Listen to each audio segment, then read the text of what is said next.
Evening all. How's everybody doing tonight? Welcome back to Inside Spurs Minds, the show where we deep dive into the real stories and opinions within the Tottenham fan base. Each episode, I'll be talking to a different Spurs fan to explore what drives their passion, their expectations, and how they see the future under Thomas Frank, from favourite players to footballing values. This is honest, personal, no filter Tottenham talk. Let's welcome in our third guest of the season of the series, Lee, the Dorset Spurs. Now, Lee, I've watched you for some time. Not so much this season, coming onto YouTube myself. It's been difficult with time, but yeah, I've always felt, Lee, that you've always given a balanced opinion, but also you've had your own opinion. You know, you've also had a strong opinion about how you feel about Spurs. But what I like about you is that you're always willing to hear from other people and what they think and have those conversations. And I think that's really engaging, especially for your viewers or anyone who watches. So thanks, Lee, for coming on tonight. I really appreciate it. I'm really looking forward to our chat and I hope you enjoy yourself. Cheers, mate. I appreciate you. I appreciate you inviting me on. It's good to kind of meet new people, talk to new people, and kind of gauge where you sit with your opinion against other people. I guess, like you say, I try to be balanced in my views. Try to take the emotion out of it, and just give an opinion as I see it. Like I've always said on my channel, it's all about opinions. Everyone's got one, and no one's right, and no one's wrong. It's what you believe. I don't have to agree with you. You don't have to agree with me. But if it's my opinion, it's my opinion. I can kind of understand other people's, but my opinion is my opinion, and I'll die on that hill, I guess. You have to back yourself, back your opinion. But no, I really appreciate you coming on, man. Big up to everybody in the chat. I'll say a few hellos in a minute. If you haven't subscribed, please subscribe to myself and Lee. Lee's channel links pinned at the top of the chat, so please go over and subscribe to him if you haven't already. People in the chat watching, get involved with your comments throughout the night. It'd be good to hear from you what you're thinking about what we're talking about tonight. So yeah, we're going to have a really good show, and I hope you'll enjoy what we're talking about tonight. So let's have a few hellos in the chat and see who's here with us tonight before we get into it. Let's have a look. So we've got Jeff. Big up, Jeff. Evening to you. Big up, gents. Big up, Mark Taylor. Big up, Dan. Nige. Big up, chat. Smash the like button. Thank you very much. Hope you're good, man. JJ. Oi, oi. Dan and Lee. Evening to you, JJ. Evening to Paul Brown. Good evening, Dan Lee. Hope all is well. We're all good. And Geordie. Hi, lads. Fair play. And two Marks. Cookie. How you doing, Cookie, mate? Evening, chaps. Yeah, thank you for everyone who's joining us tonight. Yeah, we're going to have a really good show. So the first question for you, Lee, tonight is why Spurs? Yeah. So it's not a very exciting answer, to be honest with you. My dad wasn't into football at all. My dad and his brothers were all into boxing, so they weren't really interested in it. And I grew up, although I'm Lee the Dorset Spur, I actually grew up in Hackney in London. And whereabouts I was situated, you could either support Tottenham, Arsenal, or West Ham. They were the kind of options that were available at the time. And a friend of mine at school, Leslie Knight, he said to me, "What are you doing the weekend?" I said, "Nothing. We're just kids knocking about in our kind of council estate." I was 11 at the time. And he said, "Why don't you come to Tottenham with me and some of the lads?" And I was like, "Yeah, okay." And I went over and I stood in an area in the Shelfside called the Cage. Or we called it the Cage. Other people call it the Pen or whatever. But it's like, as you're looking at the south stand, not the south stand, the shelf side now, it's kind of in the top right hand side, I guess. It was like a caged area, and it was full of skinheads and it was full of punks and the old Bill. And there was an old geezer who used to come round selling peanuts in his white coat. And it was magical. Like, we went in there, and you, like, as a little kid, the singing, the camaraderie, all the rest of it was just mental, absolutely mental. And I just loved it. Fell in love with the songs, fell in love with the atmosphere. But at the same time as that, this is the season that Ozzy Ardiles and Ricky Villa came. So it was really kind of a big thing then, you know, foreign players coming into. How old were you, 11. Okay. Yeah, and they came over, and we had players like Glenn Oddle and Peter Taylor and people like that. And mate, it was just fantastic. We just come up from the second division, and it was magical. It was a magical time, and I just fell in love with it. And once you pick your team, that's it. So it's all down to a guy called Leslie Knight. It's his fault. He's put me through some pain over the years, but some good times as well. We've had some good times as well. No, that's a pretty good story, Lee. You said it's nothing. But I like that. That was really, really a bit different, really. Because normally, when you say, "Why do you support Spurs?" Oh, because of my parents and my dad. Yeah, yeah. You know, I liked your story. It was good. It was good. And your kids, are they supporting Spurs too? Yeah, so my eldest son, he's a big Spurs fan. He comes to games with me from time to time. We've been abroad watching as well, and then I also got my two of my grandsons, for one with my son and one with my son-in-law or my daughter. They're both big Spurs fans as well, and the rest of the family are kind of like they're kind of honorary Spurs fans, if you know what I mean. They don't support Spurs actively, but they are Spurs in the true sense of the word. So it's my legacy that when I peg it, they're all still stuck with Spurs. So Ah, nice, great story. And I was going to ask actually, why did you decide to go onto YouTube, man? What was that? What was the reasoning for coming onto YouTube? And yeah. um, so I guess it's really Chris Cowling's fault to a certain extent. For those who know Chris Cowling, and I know he's not particularly popular with every member of the Tottenham fan base, but for me, he's a great guy, really good guy. Works really hard at what he tries to do, um, and he was kind of starting out doing the talking about the stadium build and so on. And I met him up at Wembley when we was playing there, and we were just chatting and everything. And he asked me if I'd have an interview or whatever. A few of us did it, and it got quite a good following. I got a few people were quite complimentary at the views and that I had then, which are probably still the same views. I'm still saying the same things now, to be fair. And so he said to me, "Look, mate, why don't you do a channel?" And I was like, "Nah, who's going to want to listen to an old fart like me?"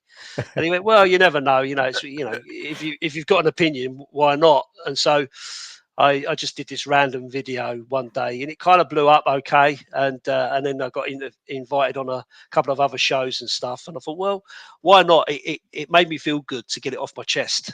You know what I mean? When after the game, you're kind of Yeah. it's all going over in your mind, and you're stressed out and all the rest of it. Sometimes it's good to kind of just sit down and just say it. Like just say it out. And by saying it out to people, sometimes you get people that go, "Yeah, you're right." Other people come back and say, "What are you talking about?" But it's your, like I said before, it's your opinion. So you've got to give your opinion and get it out there. And it made me feel better. And so I ended up doing YouTube. I've never put too much pressure on it. I do what I like, and that's it. I don't chase subscribers. I don't do all the fancy intros like you guys. I'm not that clever to do anything like that, and graphics and stuff. It's just me talking to a camera, moaning about things. So yeah, but why not? Yeah, I just thought, why not? Everybody else is doing it, and I guess I'm a little bit different because obviously I'm an old guy, where everybody else is young people, and sometimes you have a different opinion depending on where you see things, where you come from. The kind of a new fan now will have a different kind of slant on things. Maybe like the FA Cup, for instance, they'll have a different slant on the importance of the FA Cup to maybe someone like myself who may see it slightly different. So I just Hmm. think it's good to have that variety out there. Sometimes people might like what you say, so it's why not? When you first came onto the camera, doing the videos, did you were you nervous? Did you feel? Were you surprised that were you like a natural, or did you? Is it something like kind of over time you got more confident at? I don't know. I don't know about, yeah, other people better to answer that, aren't they? I guess I just say what I think to the camera, and put it out there. I never watch them back. So if they're total crap, then then that's for other people to say. And I have been called out a few times. What are you talking about there, or whatever. Or I get called out a lot for the different color T-shirts that I might wear and things like that as well. So I don't know whether I'm good at it, bad at it. or whatever. I do it just to get my opinion out there. So some people seem to come back. I do get returning people watching the videos, so it must be all right. I'm assuming. Oh, mate, We honestly, you're we'll doing hear well, it. man. We'll hear in the Doing chat, good. won't we? People in the chat can tell us whether this is coming across very well or whether I'm coming across as a pompous twat. I don't know. So No, man. To build the subscribers that you have, man, it's very good, man. You've done well, and I like it that you're not putting pressure on yourself. Do you know what I mean? You just come on there, say what you want. Subs, no subs. You just, you enjoy what you're doing. You give your opinion, and and it's good that you have people coming back, and that's what it's all about, isn't it? Like having regular yeah. viewers. You want to hear from you. You engage within the chat and the comments. So no, it's a great answer, Lee. Yeah, it really is. So let's get back to Spurs. Now, let me get the question up on the screen. Was there a particular era or moment that changed what you expected from Spurs? Ooh, it's an interesting question, I guess, because I having supported Tottenham for nearly 50 years, it's quite difficult to say when things really changed in football, because I think things have moved from how I was as a young man watching football to how it is now as an old man watching football, because football now isn't what football was. So I guess now football's about a business, right? And it's all about money, and it's all about whoever's got the most money can get the best players, and whoever gets the best players can win everything. And it doesn't matter how you do that. Whereas when I first started watching football, it was about community, it was about loyalty, it was about friendship. So you used to you'd make up the right songs, and you'd protect your area, and you'd go mob-handed to an away game and stuff like that. And football was about that camaraderie and everything. Whereas now it just feels very corporate, pretty much. That's why I prefer going to away games than home games, because home games, it can be quite sterile in a new stadium. It could be quite sterile.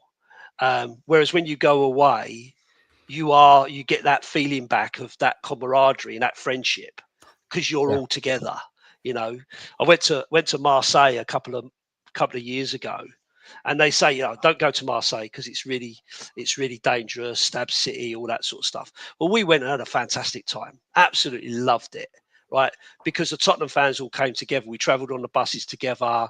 We were totally outnumbered and all the rest of it, but that's what it felt like to me. So for me, I guess it's changed. Football itself has changed, because it's all about what Sky Sports tell you to believe, or what Talk Sport tell you to believe, and all this kind of stuff. Rather than, like, for me, it's always been about winning trophies. I just want us to win trophies, and have those great memories, rather than achieving a top four finish, because that's Yeah. seen as success. That's seen as success. Champions League, Mm. sustainability. It's all about sustainability. And for me personally, I'd still watch Tottenham if they were playing on Hackney Marshes. That doesn't matter to me. It's all about Tottenham for me. It's all about the club, the football team. So Oh, Lee, I mean, again, it's a very good answer. And I mean, when did you think that? When did you feel that change? Would you say it is when Sky Sports came in? Would you say it's when Alan Sugar, Levy, before Sugar? When did you really start to notice that change going into that kind of corporate world, or whatever you want to label it? I guess the biggest change, so Sky Sports changed everything, right? Because obviously it was all about the Premier League, and the money that could get pumped into it, and so on and so forth. But for me, I guess the biggest change really came more around when Chelsea emerged, right, with Abramovich.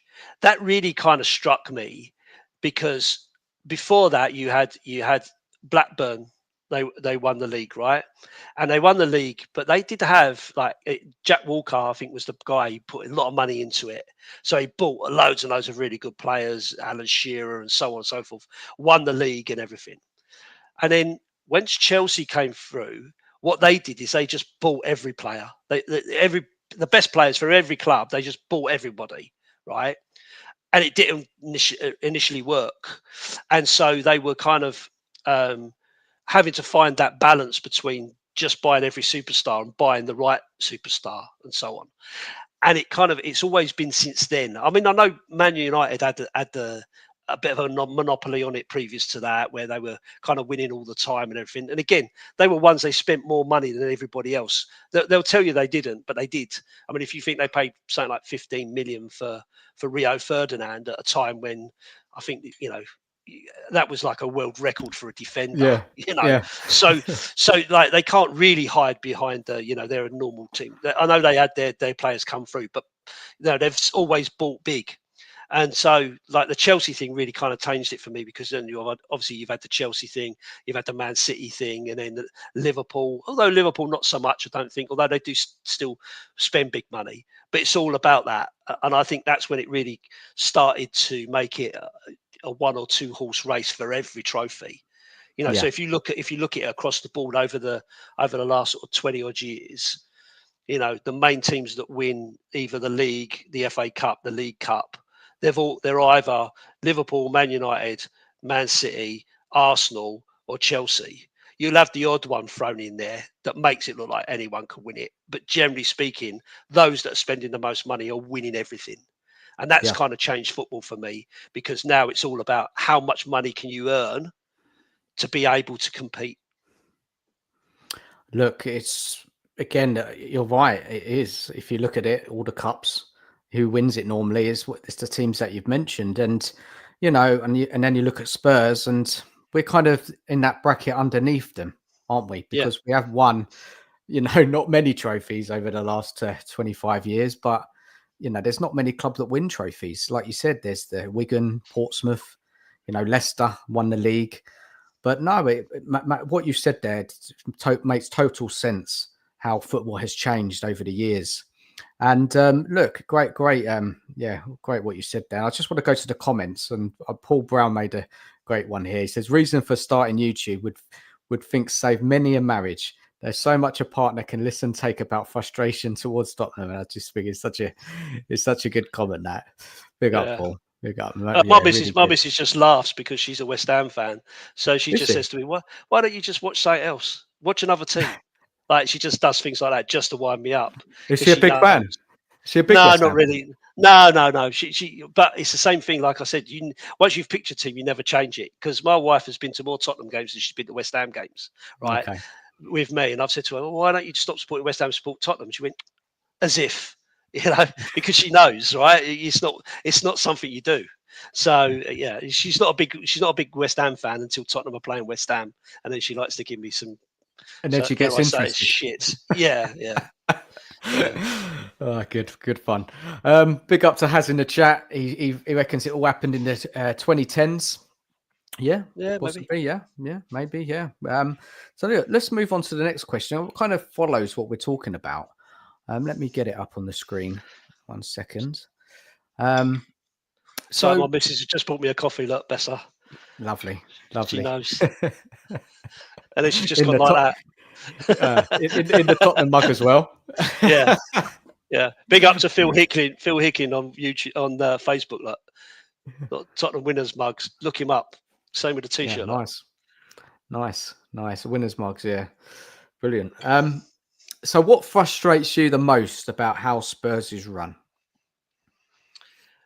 I guess that the expectation, the planning versus, like I was saying to you off camera before, right? For me, it's about, I understand the model, I understand the idea, but the idea and the words do not match what they actually do. And that's the biggest frustration for me, is that you spend all that time listening to the logic. And I get the logic. You want to be sustainable. You want to build. You want to be in FFP. You want to get the money in. And by doing this, you get this and all that. And I get all of that. It all makes perfect sense. But then you don't go out and buy the player that you need to buy at the time you need to buy them. And again, I understand the thing about bringing through youth and developing youth and buying up youth from outside, because big teams are doing that. Man City do that, Liverpool do that, Chelsea do that. They are trying to, but at the same time as doing that, they're also buying the ready now, we need them now players. And that's just not what we do. And that's the biggest frustration is looking at it and going, what are you going to do now? This transfer window is epitomizes that situation, right?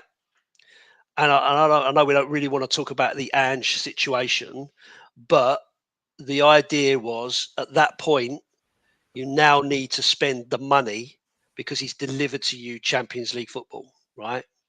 So what they do is that, and this is how I see it, right, is they get rid of that manager and they use the fighting all fronts as an argument, and I get it. And then they bring in a manager who's never won anything. And this isn't disrespectful to Thomas Frank either. They bring in another manager who's never won anything, never played in Europe, and they go, right, you're the man who's going to take us forward in the Champions League. But what he needs to do now is he needs to assess the squad. He needs to decide who he wants to keep. He needs to have this conversation. So it's just stalling tactics until you get to a point where they go, yeah, well, we did try to get Eze. We did try to get Mbomo. We did try to get Simons. But, it didn't quite work out. But by the way, we have got this young kid from Japan that no one's ever heard of.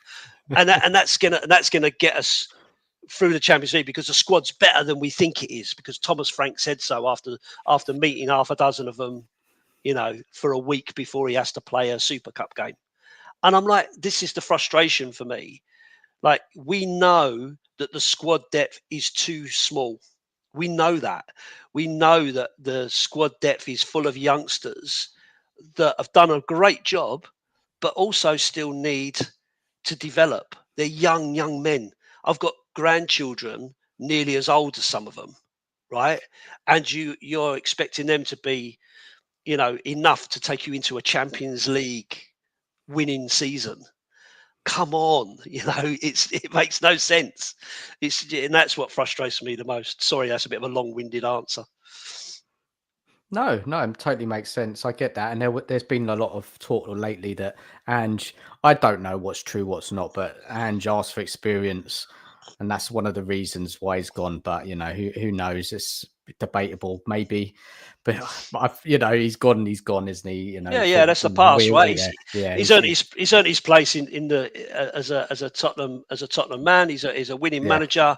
He can always carry that away. He can always, and he'll go on to bigger and, I say bigger things, but he'll go on to other things where he'll certainly win trophies in his second season, maybe, and keep that legacy going. And fair play to him. I wish him the best. It was a difficult season for sure, but to end it in the way we did, for me, like I said at the beginning, it's all about winning trophies. That experience will never leave you. You'll never forget 100%. Where you were to see that happen. You'll never forget watching. I mean, I didn't go to the parade because I was working, but I'll never forget watching that live on YouTube and feeling that pride again in my club, and I felt a little bit of optimism. But then, of course, along comes Daniel Levy 3 weeks later, crushes your optimism, rips your heart out and says, here we go, here's another rebuild. Get your lips around that. Crazy, eh? What a season. And I've got a question about the season. It's quite coming up soon, not quite yet, but I just want to get your take on the season because it was a roller coaster, wasn't it, in the end? But again, I think how you summarise the board, you didn't talk on and on and on. You kind of summarised it very easily. It's so obvious, isn't it? What goes wrong with Levy and where we go wrong. We're constantly buying potential. We never go out and buy the ready-made players, the top players who we need in those moments with those certain managers, right? So we could talk about everyone we've had, from Redknapp to Poch, Conte, Mourinho. They've all done it. Even and they've all not been properly supported. The wage structure, they don't break the wage structure, has been an ongoing issue. We miss out top players because they decide to go somewhere else because they're going to get paid more. So look, there is, and so just quickly about the board, what's your kind of take on the protest last season? What was your outlook on that? So, I never disrespect anybody for having their opinion and doing what they do. Right? I thought the guys that and girls that did the work on the protest did a fantastic job. I thought they galvanised an awful lot of fans and got a lot of people together. I personally didn't go to the protest. I did see. I was at the ground when one of them. I think it was. I'm not sure which one it was now. It might have been Palace. I don't know. I was at a game where the protest was being done, and it was a huge turnout. Really, really good. Really, really good to see those people making their feelings known. For me personally, though, I just think to myself, I don't know what good it's going to do, right? Because I don't believe that Daniel Levy will ever listen to anybody other than what Daniel Levy and the other board members want. I think they honestly believe that they are doing the right things. I don't think they're doing it out of malice. I think they believe they're doing the right things because they're doing it from a business point of view, not necessarily from a fan point of view. And I think that's the difficult part of it. The only way you'll ever really hit Daniel Levy and the board is through, you know, people not going to the games, people not buying the merchandise, and so on. And there are other options in terms of buying merchandise and everything, but it's such a big worldwide business. It's unstoppable, right? It's just you'd need such a coordinated thing to really impact that. And in terms of not going to the games, there's always someone that wants to go to that game, whether it's you or whether it's someone else. And if you're a season ticket holder, you've already paid. So if you don't go to it, he's still got your money. All he's got is an empty seat. And we've seen during COVID that they don't even care about that. Like they don't care about having an empty seats in the stadium because they just put some fake noise on and happily go Yeah. about it. You know. So, Lee, how have you kind of, because obviously there was such a massive gap without winning a trophy, 17 years, many mistakes with managers, transfer windows. How did you deal with that frustration as a fan? Because obviously prior to Levy, you saw more cups regularly, right? We were always been a cup team. You know, it wasn't every season, of course, but there was cups, regular cups before Levy came in. How did you cope, and how all the frustrations that you must have had? How did you deal with that? Well, the problem is if you're a fan of a football club, and I've said this on my channel, right? You're an addict, right? Your club is your lifeline. It's what you believe. I mean, how many people can't wait for the season to start? Like, I can't wait, right? I just want to get it on. Like, there's no football when it's just killing me, right? Yeah. So you're an addict to it anyway. And what you do is you live for the next fix. So you're always thinking the next one's going to be better. The next one's going to be better. And there was a period. Kind of, I guess, when Martin Yole was in charge and Santini and then Redknapp and all the rest of it, we then started to go on an upward transition. And there was always we're getting closer, we're getting closer, we're getting closer. Yeah. And I guess that's what keeps you on the hook, right? Is that you always think, we're getting Champions League football. Oh, we've got Europe now. We're in Europe now. Oh, now we're in the Champions League, the Holy Grail, the Champions League, and so on. That'll bring in the money. And then we can buy the players that we need and all the rest of it. And don't forget as well, we've had some fantastic players over that time as well, right? Even when you consider we weren't particularly good, you had your Jurgen Klinsmans, your Gazas, your Ginolas Berbatovs, your Modric, your Ginolas, your Gareth Bales. There's always and been some, Varts. there's always been some sort of fantastic player that you can kind of pin your hopes on. And I always just lived for that game. Like, so I never set my expectations too high. I never thought we're going to win the league or we'll ever win a cup or whatever. I just kind of lived with, we're progressing, we're improving and all the rest of it because I love my club and I just want to see him. A bit like our, I don't know, if you think about someone if you think about Crystal Palace, right? I like Crystal Palace. I like it as a club. I like a lot of their fans and stuff, right? They've had to deal with their whole time as a club never winning anything, right? But they've still been, manic supporters. They've got a great fan base. They support their club really, really well and all the rest of it. So how do they do that? They do that because they're addicted to their club and they've got pride in their club and all the rest of it. Whereas for us, the last kind of few years, we've kind of been caught with this expectation. And I don't know where that comes from, this expectation that we should always be winning something, because we haven't really won anything consistently since the 80s. You had Yeah. 91, 99, 2000 and whatever. You know what I mean? It's Yeah. always been, it's always been like, every so often rather than a consistent thing. And I guess, I don't know where people kind of got this thing, or we should always win. We should always win everything. Because like I said before, all these other clubs that were ploughing in the money were just basically winning everything anyway. So nobody else really had a look in anyway. Do you see what I mean? So until Yeah. they kind of level the playing field a little bit, it's always going to be whoever's got the most money gets the best players, gets to win the trophies. I hear you, and yeah, it's interesting. Yeah, the way you're thinking about it, I totally get it. And there was a kind of build up. So we went from Martin Yole, we got back into Europe, right? Then we won, with Ramos, we won the Carling Cup. Then, we're kind of challenging around those top 6 positions, getting Europe. Redknapp comes in, he puts us in the Champions League. So there's that kind of gradual progression, right? Yeah, yeah, Then we go to Poch. yeah. Poch then raises it again. So it raises fans' expectation levels.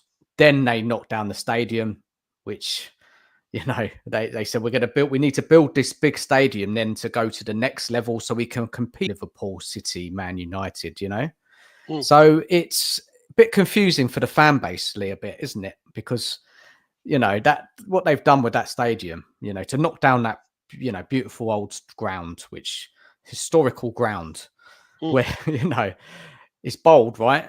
But Yeah, they haven't delivered what they kind of said. You get what I mean? yeah. No, absolutely. And I say, I think the biggest thing that happened to us was Pochettino.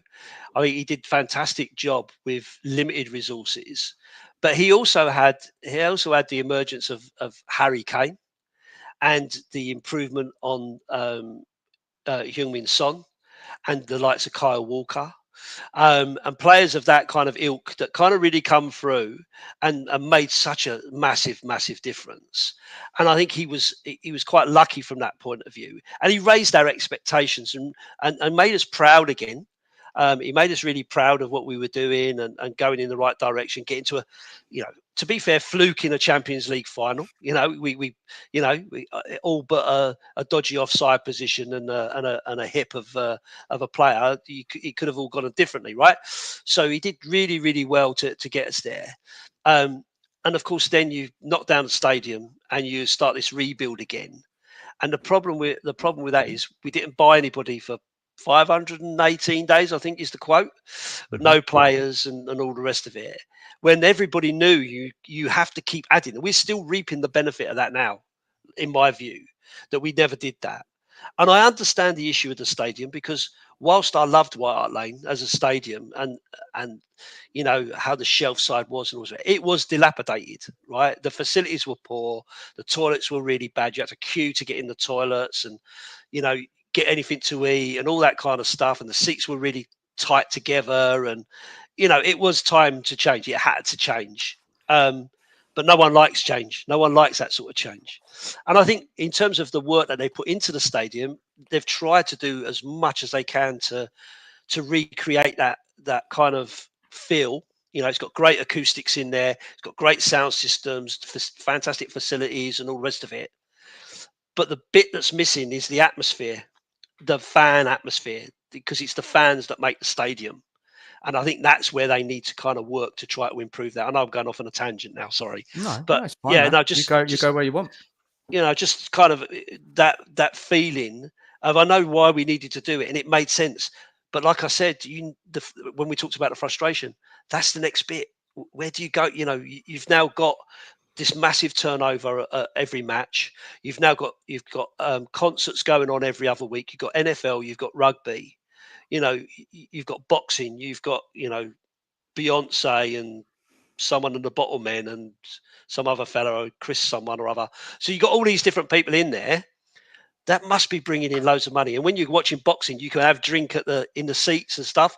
So don't tell me people ain't spending more than they would do going up and down the stairs to get a drink. You know what I mean? So Yeah, that's for me is the frustration. Where's all that money going? That needs to be ploughed into the team because that's what it was supposed to be for. yeah. So not building hotels or new apartment blocks. Yeah, it's a lot. It's a long conversation that we could probably talk for another hour about. And a lot of it is frustration, isn't it, for as fans' perspective. But look, let's just go to the chat because I want to get the chat involved tonight. Big up to Trevor. He said, "Big up, guys. Professional show as always. Thank you very much. Would you be happy with kudos?" Lee, thoughts on kudos? Um, I'd be interested if we can get kudos because I actually rated him when they came and played us and he played. I thought he looked a decent player, very versatile as well. Can play across the front, can't he? And he's already proved that he can play in the Premier League. I don't think West Ham have used him particularly well, so he's probably not been able to showcase his skills, and probably one of the reasons why he wants to move. So would I be happy? Yeah, I think I'm not saying that he's a statement signing.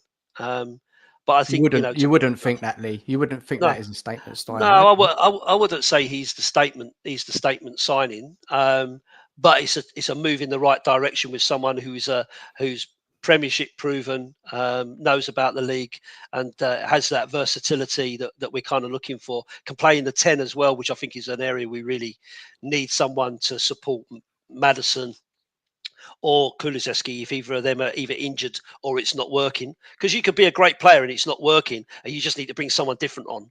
And having that option of bringing someone into that position would make sense. So I'm not against Yeah. it, put it that way. Yeah, he's different to what we have, right? So we don't Mm, really have wingers. We have inside forwards, don't we? yeah, Really, yeah. forward line. So I think we're crying out for someone who can take on a man, keep the width, do something different. I mean, if you look at it like that, yeah, I think it's a good signing. I mean, I'd never really kind of get carried away with these links. I've given up. Until I see an agreement in the fee, medical's done. Holding up the shirt, mate. The Yeah, trouble is, we've got more links than Jacob Marley, mate. Honestly, they link yeah, us with everybody, and I just want to see them hold up the shirt. When they're holding up the shirt, then you know that they're yours, yeah, and I'll support them, whoever they are. Like I say, I'm not. It doesn't matter who the player is, like Tell or Solanke or Odebear, whatever. They're holding up the shirt. They're a Tottenham player now. I'll support them. I'll call them yeah, out if they're not performing. But at the yeah, end of the day, I still want them. I still want the best for them. I still want them to do well. yeah. Of course, you have to hope that they come good. I mean, how you rate that signing is, what can you do? We're not making the signings, are we? We're not No, making those decisions. But I mean, Kudos is a better one in kind of, compared to a Tell, I would say he's more experienced. You know what he's doing. I think under Frank, maybe he could get more out of him than what we've seen at West Ham last season. I mean, Kudos in his first season at West Ham had a really good output. Yeah, mm, 20 goals and assists was pretty good. I think when he played against us, he always looked dangerous, didn't he? Took us on, yeah. caused us some problems. So yeah, we'll see with that one. But again, I won't really give it much attention till I know he's actually definitely signing. But no, good. Cheers for the comment, Trevor. Razzle Dazzle, he says, how many transfer windows does this happen now? It's kind of getting boring listening to Levy say we need to win the league. Yeah, I mean, this is another thing, isn't it, Lee? And I did see your video of the reaction after Levy and Vinay gave that statement, and you were like, you didn't believe any of it. No, it's a like a loving, isn't it? They're talking about how much knowledge Daniel Levy has about red wine and how hard they work, and how it must hurt him really not seeing Tottenham win. And even though he says he's got oh come on, mate, stop, get your tongue out of his ass, and just this is just a PR stunt. And to say, and that's probably the first time I've heard him say he wants us to win the Premier League and the Champions League. But them statements are going to come back and bite you right on the ass if you're not going to invest in a squad to make that possible. Then you're just going to make yourself look absolutely foolish. Making that kind of statement when everyone laughed at Ange Postecoglou for saying I always win something in my second season. He went and he showed that he can do that. I can't see Daniel Levy doing that. If he does, fair play. If he goes out and spends the sort of money he needs to do over the next, and I'm not saying all in one transfer window, but certainly over the next few windows, if he was to do that, then I'd give him a fair shout. But I just don't ever see that ever happening, and that for me is the big concern. Yeah, no, I get that. And I just think that he said it, but he didn't tell us how he's going to do it. No, where's the plan? Timescales. Yeah, what's the plan? What's the budget? What are we Yeah, going to break the wage structure? What we doing here? Are we moving away from buying potential players? Are we moving more to more ready-made players, more experienced players? They didn't give enough information, and I mean, the reaction of the fan base is nobody believed it. So he looked a yeah. bit foolish. So unless he comes in this window that he's made, some really good signings, so that the fans will say, okay, that's different. Everybody is just going to think it's going to be business as usual. I think, Lee, don't you? Yeah, no, absolutely. And who'd blame them? Who'd blame them? Like I say, I'm all for buying potential. I'm not against that, right? I think it's great to have, longevity in the players you're bringing in. Because Bergvall is obviously a class player. I think he's a class player. Gray, I think can be. I think it's going to take time for him. I think he's a little bit behind. A little bit behind. But you've got to start investing in that sort of thing going forward, because you can't always rely on the best players to be available when you want them available. So you have to bring through some of your own. Um, but at the same time, you've got to have that mix. You've got to have that mix. We need to sign at least 3 ready-made players this season that are gonna instantly walk into that team and give you something better than what you've already got. And if you're not doing Definitely. that, then this window will be a disaster. And I'm saying Yeah. 3 as a minimum, because Yeah. we saw the how difficult it was as soon as you started losing players, that injury crisis. Like, you can't believe that's not going to happen again, because I think with the amount of football players are playing and training and all the rest of it, you're going to have that sort of situation again. So you almost need 2 teams when you've got Champions League football for sure. It's definitely going to be harder next season, isn't it? Mm. Definitely much harder. Okay, let's go back to the chat. Nige, every window there is an excuse to not go the extra mile. The window will be no different. Well, that's what it's looking like right now, but there's still time. It's not shut yet, so we'll see what the club does. There's still a bit of time to get the signings in, and yes, it's frustrating, but this is just what it is, isn't it? Every season linked to 100 players, and yeah, it all ends in disappointment. We'll have to see. What's the point, FC? Evening to you, Levy out. And then he says, Kudos is trash. So in the bin with him, not a fan of Kudos. Fair enough. Fair enough. Razzle Dazzle, name the last player we actually developed in 2 years from buying as a kid. That's a good question. Lee, can you think of anyone? Um, in the last 2 years, probably not. To be honest with you, probably not. I can't think of anybody who's really come through and really made a big impact. I guess you could, certainly not in the last 2 years. You can think about players like Harry Winks, for instance, who people will probably laugh at, but I can remember watching Harry Winks playing against Lionel Messi when we played Barcelona in the Champions League, and he made a brilliant tackle. He had a brilliant game because I Messi, remember that. it's Yeah. unbelievable. But he played really well against him, and you think this lad's got something about him, but again, seemed to lose his way, and that was it. So bit of a shame, really. But there you go. That's a good point. There's been nobody really. This has been a Not problem, really. isn't it? There's nobody who's really pushed on as a youngster pushing on through the side, and we've seen in the last couple of years. So yeah, good point there. Southampton Lee we saw you at the pub. Do you know Nige? You met him? I don't know. I probably know people more by face than by name, if I'm honest. Unless they come up to me and say, "Hey, I'm Nige at Purecoys," then I probably wouldn't remember, to be honest. Especially if I was in the pub. Yeah, Say no yeah, more. yeah. Go and have a beer together. What's the point? FC Levy wasting huge money on mediocrity as per usual. That's what it looks like at the moment. Levy is obviously and deliberately making us take part team, but never to compete. Addicted to disappointment under Levy. I'm not looking forward to the new season because I've got a standard for my club. Yeah, let's get a couple more out before we get back to the questions. If we sell Romero and Son, who is the superstar player in the squad? We don't have any superstar players anymore anyway. Son is he's older now. Yeah, so we don't. That's a good thing. We need that kind of. Madison's a good player, but we need that you know, like we said, Lee, in the beginning of the show, you know, Yeah, Janolas, the yeah, Kanes, yeah, yeah. Bales, we need that. Yeah. Yeah, that's the point. We have always had a superstar in there somewhere. Even if you go to like Modric or Berbatov and players like that, Gaza. There's always been someone that you kind of look at and go, "Wow, this is some player." But we don't have that standout superstar anymore, do we? We're not attracting that sort of player. So, like you say, Madison. I always felt could be a real superstar, but before he came in, and everyone wanted him. By the way, everyone wanted us to sign Madison when we had Yeah. Kane, and he was the missing link, right? The playmaker, the one who could take the weight off of Kane's shoulders and play some balls that kind of played him in. And of course, Kane then decided to leave. But my biggest concern with Madison was his injury, like getting injured. And someone said to me, well, on my channel, when I put that out there, like, oh, he hasn't been injured for bloody X, Y, Z. They pull all the stats out and everything.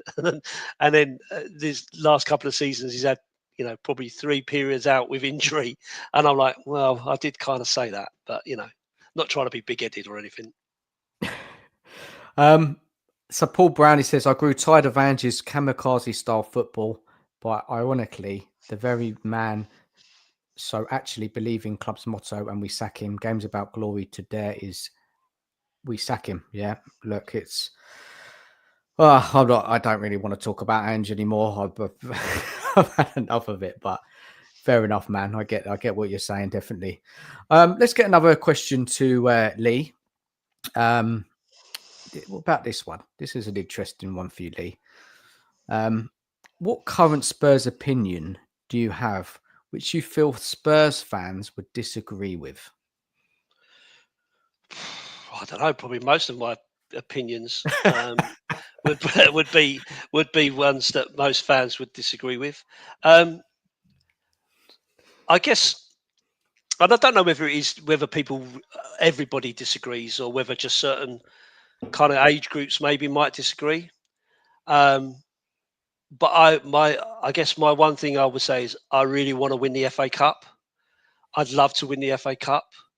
I'd rather us really go for the FA Cup this season than anything. I'd love to feel that again because I don't feel like we're in a position to win the Champions League. And I know we're not in a position to win the Premier League. The Carabao Cup would feel like a step down from the Europa League, whereas the FA Cup holds such a special memory for me, and a special part of my heart that I would just love to see us to pick that up again. It would mean the world to me. I'd love to be able to take my grandsons, for instance, to see us lift the FA Cup. That would be a massive memory. So I don't know whether people would disagree with that or not. But for me, the FA Cup is as important now as it's always been.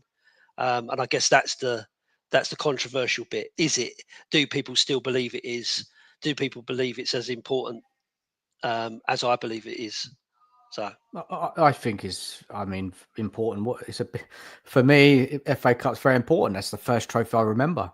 Gaza, Lineker, Mabut, it's been far too long. How many years has it been? 1991. Well, it's far too long, isn't it? And at that stage, we were the record holders of the FA Cup, weren't we? And then we lost it, unfortunately. Yeah. So look, I don't know, Lee. I think majority of Spurs fans will want to win their FA Cup, and it's important. So I don't think that is. I think you'll get most people agree with you. Realistically, well, let us know in the chat. Look at let us know in the chat. Do you agree? Do you think the FA Cup's important? Yeah. Do they think? Do they agree that the FA Cup is important? As important as it always was, or is it just it's only the FA Cup? Yeah, well, we'll have a look. We'll go back to it in a minute. I look, realistically, what we're Frank going to win next season is, we have to aim for the domestic cups. We have to. Yeah, we've got to try. Yeah, how far we'll get, we don't know. It's Frank's first season. I don't know, man. We haven't won it, have we, for so long? But it'll be fantastic if we did. So there's a few coming up now in the chat. Lord Rodney Trotter, evening to you. FA Cup is so important for us. It's historical. It is so important. Then what's the point, FC? It's lost its importance for sure. Lynn, evening to you, Lynn. Do you think that moment of winning the Europa League and not competing on the Premier League could come back and haunt Spurs, because finishing 17th is going to be hard to attract the quality players Spurs need? I don't believe that, mate. To be honest with you, I think I understand the logic of it, but I think most fans would or most players would now be more turned off by the fact that Daniel Levy sacked the winning manager to bring in a manager who's never won anything, and is just buying youth. I think if you was a top player and you were looking around, so like if you're Eze at the moment, right, and he's going, okay, so I've got the option of going to Arsenal or Tottenham. Well, Tottenham won the Europa League, but are they going to win anything going forward? Who else are they bringing in? Who's their other targets? You know, we get the Champions League, but are we just going to be cannon fodder? Whereas Arsenal went all the way to the semis. So if you was him, you know, you kind of look at it from that point of view. I don't think finishing 17th is a big issue. I think most people will look at that and go, that was a massive blip. And towards the end, you could see that it turned off worrying about the Premier League because it wasn't important. We weren't getting anywhere. So it didn't matter by that point. So I think most players will probably be more turned on by being in a team that they feel can compete, as opposed to being in a team that they think maybe, you know, getting battered in the group stages. And of course, on top of that, you've also got to consider the wages, because most people are motivated by money as well as glory. So if you're going to get paid, you know, 300 grand a week, or you're going to get paid 200 grand a week, you know. Look, I don't know. I mean, I think a lot of players will have the understanding that, you know, it was not good enough for Tottenham Hotspur finishing that low. Mm. And they would obviously seen the season play out, and, you know, how I mean, I've not seen a season like it where we've lost so many games. I think on that note, let's go to the question around the season. Let me just I haven't got it in the notes, but let me read it out to you. Hold on a second. Let's just find it. So talk us through your experience of the season. Obviously, it was very painful because of all the defeats, but obviously it ended in glory with winning the Europa. So talk us through your, you know, just your experience of the season, and yeah, just however you want to do it. It's entirely up to you, Lee. So, start of the season, if you'd have said to me, you're going to win the Europa League this season, but you're going to finish 17th, I'd have bit your hand off. I'd have said, yes, please. I'll take that all day long. Thanks very much. I'll have that glory, right? Having gone through the 17th, getting to 17th was pretty soul destroying, right? Because that was painful. Probably the most painful experience watching Tottenham that I've probably had. I guess if I'm being really, really honest, at the start of the season, I felt we were unlucky. I felt there was a period where we were really unlucky with some of the results. Just didn't seem to go our way. You know, um, odd games where you were really in control of it. I'm thinking of like Leicester, for instance, and then of course Jamie Vardy comes up right towards the end and pops one in the net, and you're then on a draw, and you think to yourself, that is so tight, fine margins, right?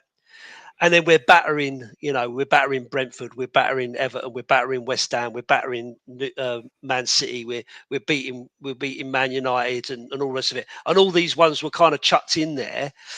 It always kind of gave you some hope that we were going in the right direction, but it just needed a tweak to really get us over the line. And that's where the frustration with Ange comes in, is that he was stood on the line, hands in his pockets, doing that, that kind. How did you feel when he did that, Lee? Mate, I was infuriated. I was absolutely infuriated watching his lack of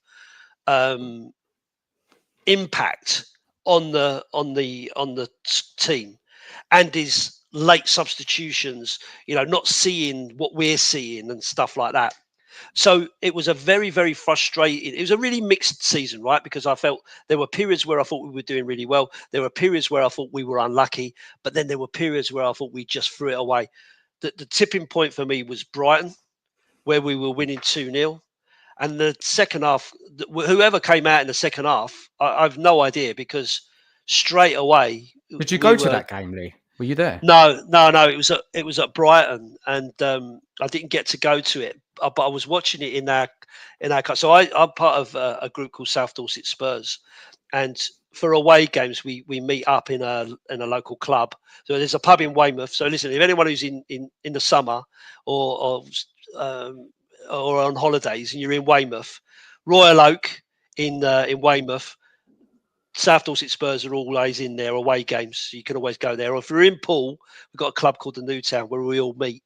And I was in there with the fans, and we were just watching it unfold, and you could see that Udogie was absolutely smashed. Like, as soon as that first goal went in, you could see his head gone, and he got beaten again for the second goal. And we're sitting there going, you need to change it, Ange. You need to change him, Ange. His head's gone. He's getting raped over there. You need to. And he didn't do anything. And I was like, you're just literally throwing things. I think I might have actually let myself down and done a video after that game where I was so annoyed that I just couldn't hold it in until the next day. I probably got more views for that because I was ranting. So yeah. So for me, that was the change. And then towards the end of the season, we went through the injury crisis, and I kind of understood it. We haven't got this player, we haven't got that player, and we're fighting on all fronts. And again, I felt sorry for Ange and that. But then after that, we were just playing for the Europa League. I kind of then understood it. I felt, okay, it doesn't matter. What's the difference between finishing 14th or finishing 17th? We're not going to go down. I think there was one small moment where I thought we might get dragged into the relegation. But then but towards the end, I started to believe it. When we won the Europa League, mate, honestly, I've never felt so happy in my life. I actually cried, and I'm on the phone to my son, and he was in tears, because that's the first major trophy he's ever really seen us win. And it was the best feeling in the world. So for me, everything else I could forget. Even in the final game of the season, I was up for that. And of course we got smashed. But the atmosphere in that ground was unbelievable. Nothing was gonna change how we felt. Nothing was gonna spoil that day. And so all the fans were really happy. The pubs were buzzing. The ground was buzzing. We were all just so happy because you couldn't hurt us anymore. We've taken so much pain. And then I felt that next season under Ange, is that the season where he then starts to show his ability to change his style, to try to fix some of the problems that we'd seen during the course of that season. Because I didn't think to myself, he can't see it and he can't do it, and he can't do that. But he was crying out for the ready-made players to come and really step up and do the business. And I felt that this was the time that the board needed to really step in and go, right, you've delivered us a trophy, you've delivered us Champions League football. Are you able to alter what you do to be able to get better results in the Premier League? If you are, let's really back you with some proper players and see where that takes us. And I'd have been happy if we got I don't know, 7th or 8th place next season and won the FA Cup. I would have been, again, I'm talking next year, I'd have been like, yeah, I'm happy with that. That's the trajectory I'm happy to go on. But of course now, like I say, Daniel Levy's ripped me out and said, right, now we're going to start all over again. And now I'm full of uncertainty about what the future holds. How many have we got to wait another 17 years before we do anything else? Look, I mean, Lee, what's your take on why Ange didn't adapt throughout the season early? Obviously, he done it in the Europa League. Why didn't he? He could have adapted early. He could have adapted the season before. Yeah. What is your thinking on that, and why he persisted even with the injuries? you know, to key players. Why didn't he adjust sooner? Because he could still be in the job. I do think he really believes in what he does in terms of playing, attacking front foot football and all the rest of it. But he understands he's not a stupid man. To be able to do this job for 20 plus years, whatever level, you still learn a thing or two about how to do it, right? But at the same time as that, I don't think he felt that he had the right personnel to be able to do anything different. Like I used to do during the season, I did a show with some friends of mine from Essex, and one of the guys, he constantly said we should never have got rid of Højbjerg, right? Because Højbjerg was the sort of player that when you are winning 1-0, right, you can bring him on and he will protect you to win, keep that 1-0. Whereas once he'd gone, we never had that player who was going to do enough to get the ball, close it down, and do the dirty stuff that we needed to do. So I don't think he necessarily had the right sort of players to be able to do that. But then at the same time as that, for me, I looked at a lot of the players and felt there was players that really didn't perform last season that really ought to be looking at themselves. I really liked James Maddison, but there were games where he was like the invisible man. He did nothing. So he was either full on, all in, running the show, or he was invisible. I felt that Yves Bissouma was never the player that we thought we'd bought from Brighton. He never really turned up last season. And so those, and I felt that there were still stupid mistakes that happen and stuff like that people make, and you just think it was all kind of stacked against us. So I don't know why he specifically didn't, but I don't think it's as simple as he wasn't prepared to change. I think he probably was prepared to change, and we did see it. In some games we did see him try to be a little bit more pragmatic, but people don't tend to forget that.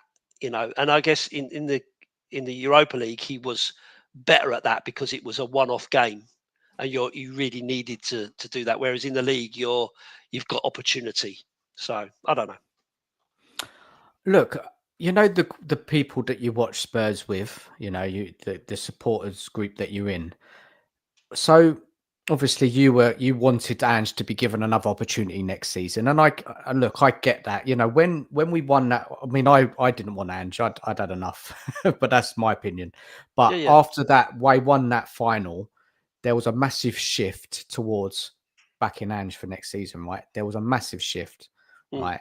So I had that feeling that either I didn't want to keep Ange. I wanted, I had an awful time this season with all those losses. I just couldn't. I weren't enjoying myself. It was just not good enough in my opinion as a Spurs fan. Yeah. But obviously, there was a massive shift over.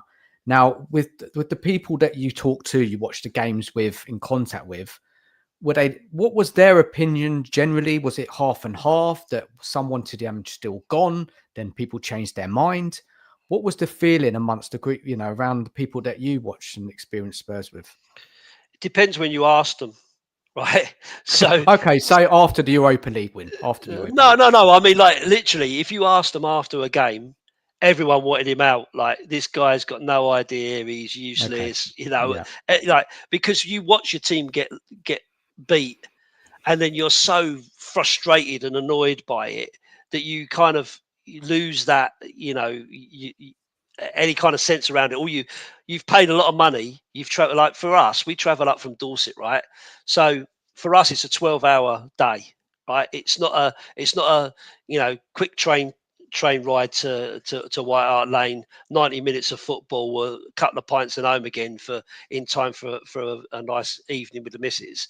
You're talking about a 12-hour day. We're up at 6 o'clock in the morning. We don't get home until sometimes 8, 9 o'clock at night. Midweek games even worse.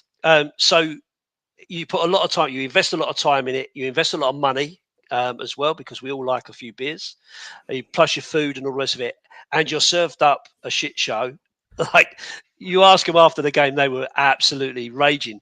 But at the same time as that, everyone kind of understood it. And then towards the end, people were like, it was shifting. During the course of the season, it was very much Ange.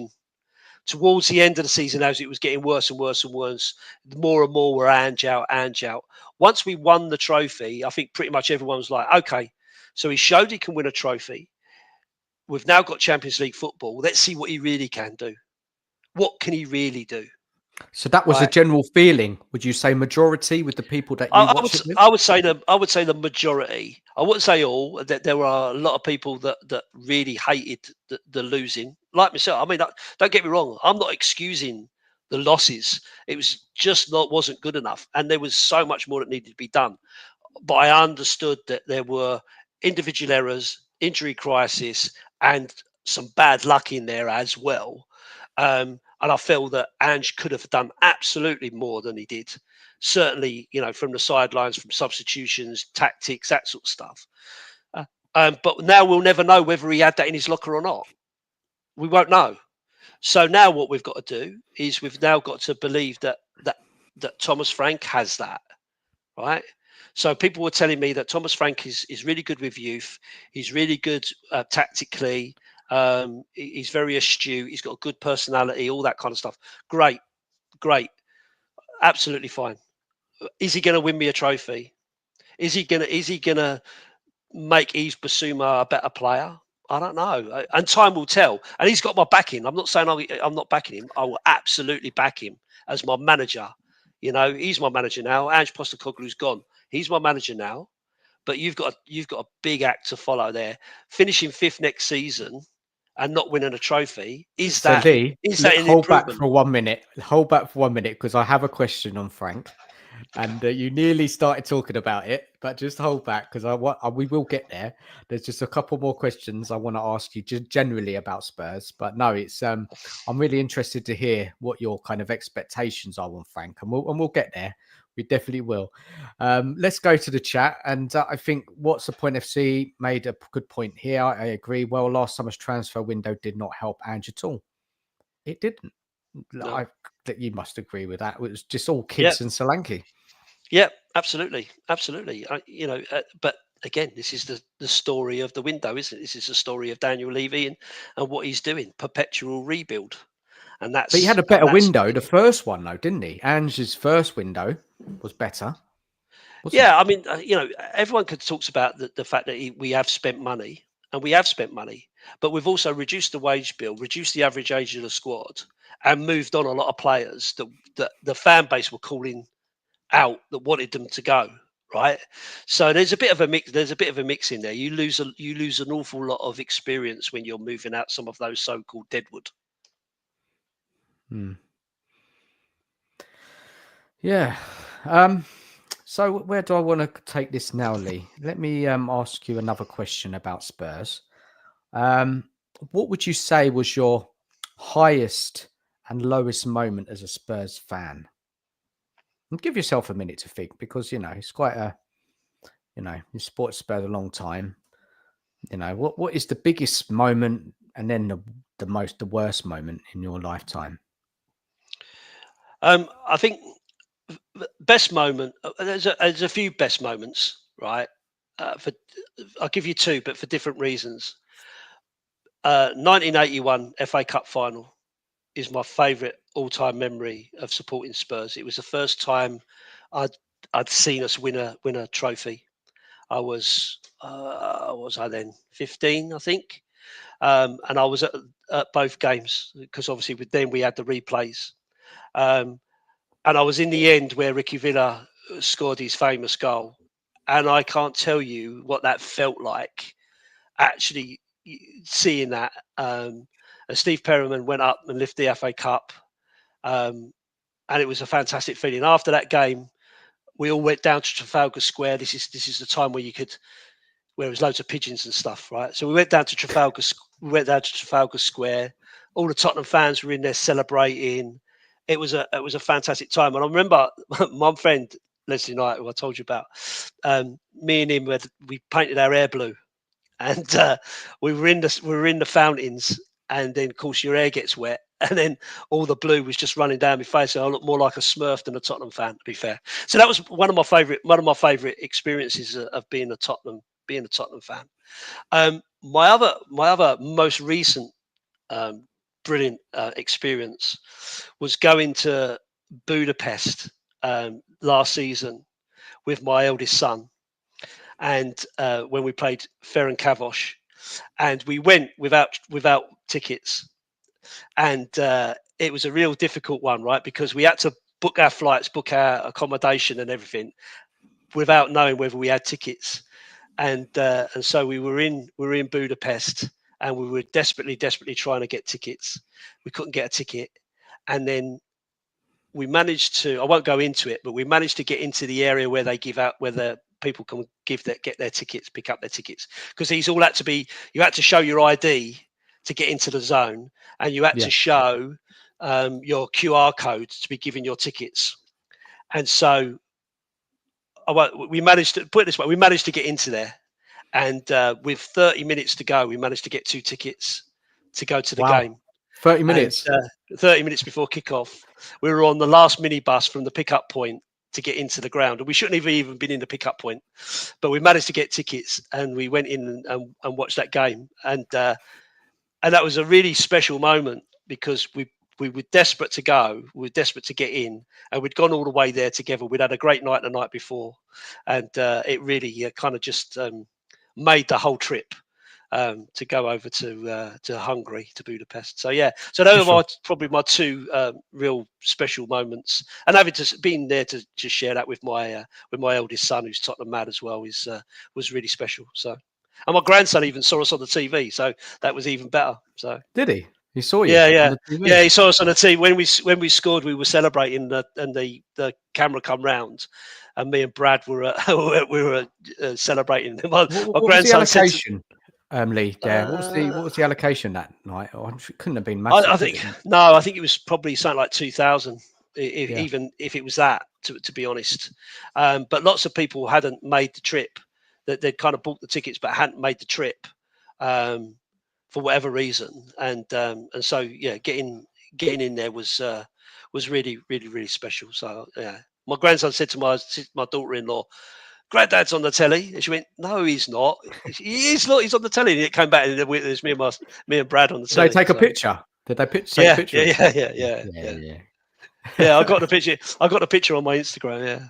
So Yeah, yeah, it was good. I've been caught at a stadium before. Well, quite a while, a long time ago. But yeah, it's good fun, isn't it, when you get caught on camera? Yeah, yeah, yeah. What was your worst moment then, as a fan, Lee? You know, what's been your worst moment? Um, worst moment. It's difficult because I've always been fairly positive about things.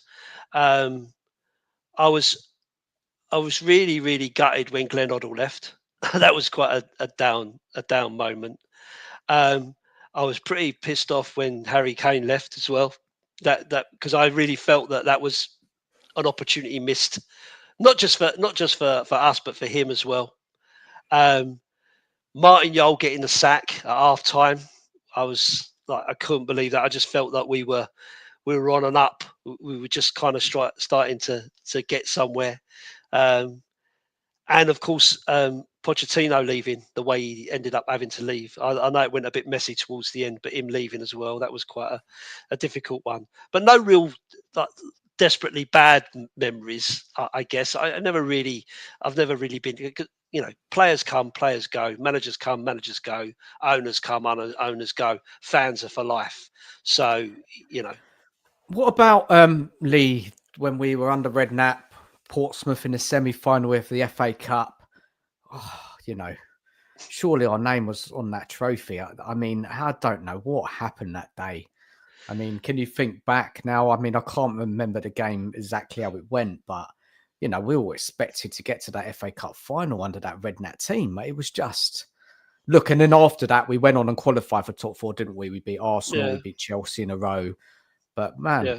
that was, what was that down to? Do you think that night?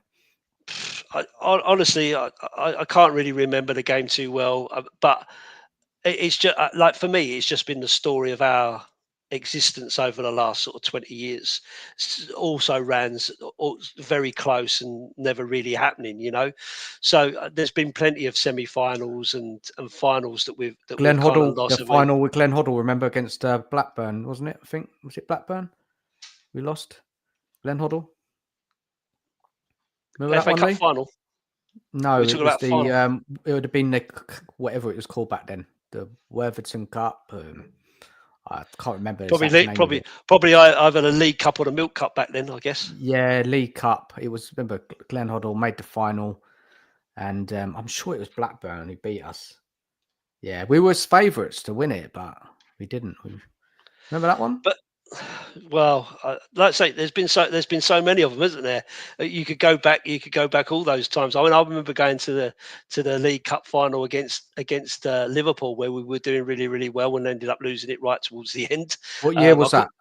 What year was it? When was that? That must have been around about 82, maybe. In a League Cup final, I remember going. I think it might have been called the Milk Cup then. And I remember I didn't have a ticket, and I remember getting in right at the end to see us lose. So that was a pretty demoralising result, to be honest with you. But I'm sure someone in the chat will remember that better than me. So nice. Oh, let's go to the chat. Evening to Rich. Hope you're good. A lot of our fans say our last well signing was Van der Vaart. Who could we sign now, which would wow you? Lee, any players out there that you'd love to come to Spurs, which would really wow you? Because obviously we talked about Kudos earlier, and he didn't really. Don't think he's that wow player, even though you think he's a good player. What player would you like to see at Spurs? And what's realistic in getting as well? Because we're not going to go for the world class players, are we? But no, what would excite you? You know what I would have actually quite liked to have seen De Bruyne come. Like when he left Man City, I still feel he's got so much to offer. Someone like him, I thought would have been really good. I'd still like us to take a punt on someone like Grealish as well, who I feel has got the right kind of I don't know the right kind of thing about him that would fit into a Tottenham team. A bit like Maddison. He's kind of got Tottenham player written all over him. And Grealish, I think, would be one of those who I'd have loved to have had when we could have got him. Someone like that. I think he could have come to Spurs and He really, should have come. really, really He should shone. have come, man. It was a cheap bid, weren't it? 5 million. Yeah. Cheeky Just bid. crazy scenario. But in terms of like out and out players now that I'd really, really, really want, I'm pretty easy going. I just want to see players that have really good experience and that are, proven that can do a job. I mean, I'd love to see Harry Kane come back. I'd love to see that. Whilst he's still got the ability that he's got, it would be lovely to see him come back and actually win something with Spurs, break the Premier League goal scoring record, Alan Shearer's record, and actually lift the trophy, like an FA Cup or something. And I'd love to see that because I'm an old romantic. You ask my missus, so I'd love to see that. I'd love to see something like that happen. It will probably never happen, but I'd love to have seen that. It's a good question, Rich, this, isn't it, really? And it's kind of a little bit fantasy football type. You kind of caught me on the spot here. I mean, I was, when we were linked to him, Wemo, I would have liked to have him. He's a player that we need, somebody direct, someone who's he's clinical, a player that, if we look at our forward line now, we need somebody who can make the difference in games. I just don't think our forward line's good enough. So I think Abuemo would improve that, especially playing away from home in tight games, when we're under the cosh a bit, that breakaway player. And he's played under Frank before. It makes a lot of sense. Eze, obviously we're not getting him now. It looks that way. Eze is a player that, he's got so much talent. I think could have done fantastically well at Spurs. So that's off the top of my head. I'm sure there are some others I'd love to come, but right now I haven't really thought about it. But it's an interesting one. I'm going to go away and think about that, Rich, actually. Who would I really love to come at Spurs? And, maybe we will talk about that a little bit later on about the transfer window and what players we feel needed in this team. I'd like to hear from Lee what areas he thinks the team needs in improvement. So we may come back to that. But yeah, let's go to another question for you, Lee. We're getting through them quite quickly. We're nearly there now. Since watching Spurs, which manager gave you the best football and also brought the consistent results? The two combination of things, if you can remember your time of supporting Spurs. So obviously the general Keith Birkinshaw for me is up there. That my all-time favourite. Happy birthday, Keith! 90, unbelievable. Looks as fit as a fiddle, to be fair. And I met him once actually in Fleet Services, believe it or not, and that's the only time I've ever been starstruck. I don't get starstruck very often, but meeting a man of that stature I thought was great. Anyway, I digress. So Keith Birkinshaw, obviously for me, because of the trophies that he brought us. I loved the trophies that he brought us. And the consistency and so on. It's just a shame that he kind of left when he did. Harry Redknapp, I loved as Harry. Being a Poole person, living in Poole, I've met him a couple of times actually down on the beach walking his dogs. How was that? What did he say Yeah, to you? yeah. Well, he wasn't. I think he was in between jobs. I think it was when he was in between Portsmouth and Southampton. One of them when he was kind of going backwards and forwards between them two.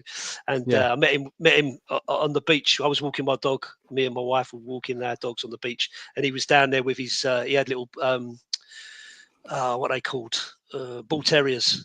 Ones with the squashed in faces. He had a couple of them, and he was with Sandra walking down the beach, and had a chat with him. Not about too much about football. We actually talked about dogs more than anything, and because this was before his time at Spurs. But I loved his football. I loved his football. Just go out and play, enjoy it. I liked all that about him. And of course, Pochettino. You can't not talk about Pochettino. He obviously gave us some great victories. We kind of became everyone's second team apart from Arsenal and Chelsea fans. Everyone loved watching us play because we played such good, exciting football. So I really enjoyed that.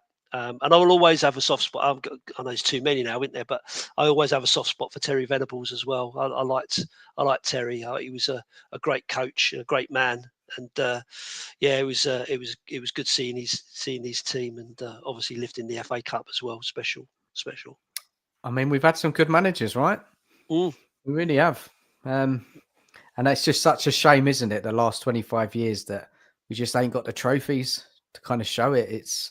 But we've come close, haven't we? Yeah. As you said, we've been in so many semi-finals, times. finals, and Yeah. what's that reasoning, Lee? Just quickly, why haven't we got those trophies over the line? Because we've had the opportunity to under various managers over the past 25 years. We've been in positions to win. Yes, some of them games against the obviously better teams. Manchester United in the final, Liverpool in the final, Chelsea. Man City. But then there's been ones like Everton in the FA Cup. I think it was a semi-final. I think that was under Aussie, I think. And there's the one under Glenn Hoddle, Redknapp, got semi-final, Poch. He got knocked out. But I do think you need. I do think to win any trophy, if you're the underdog, which you pretty much are most leagues, right? You do have to have an element of luck go your way.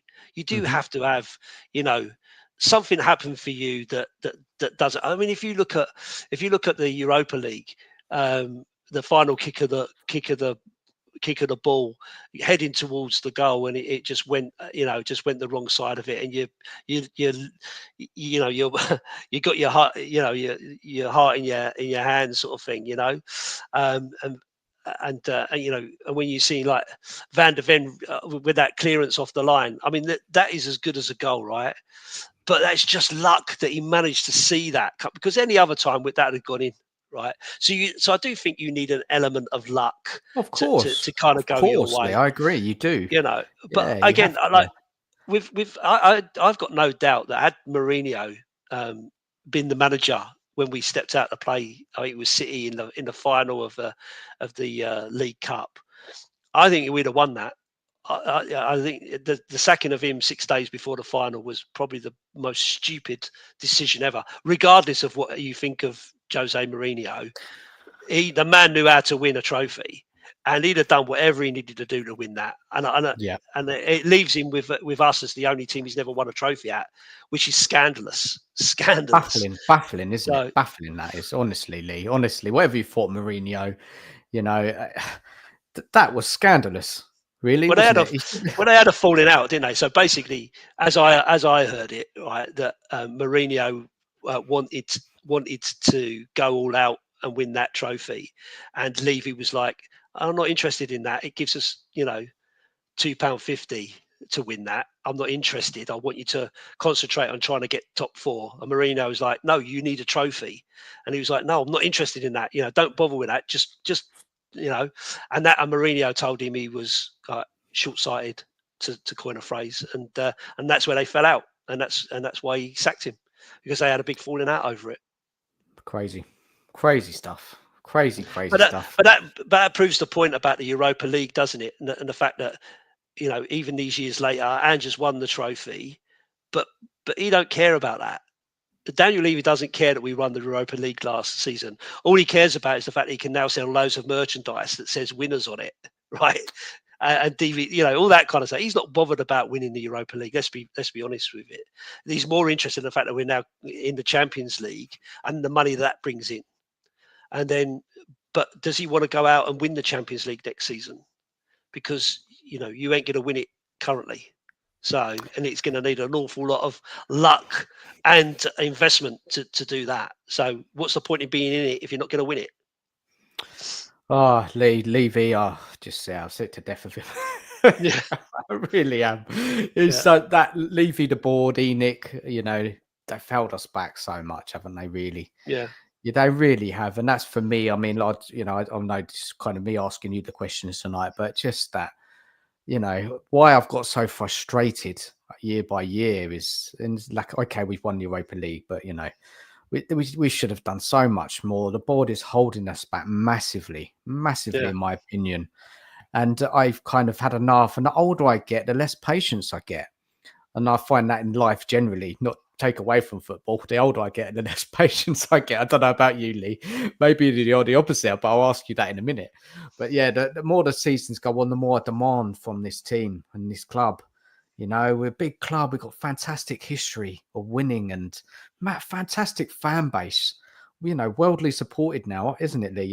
Yeah. Now you were talking before. I think you said it before we went on about all the different groups, Spurs groups, out there in this country. Yeah. I mean, it's such well supported club, and we deserve as a fan base more. But even if we see that the club have tried to do it, and obviously if we don't get it over the line all the time, but at least we see them trying to do all they can to give the fan base success.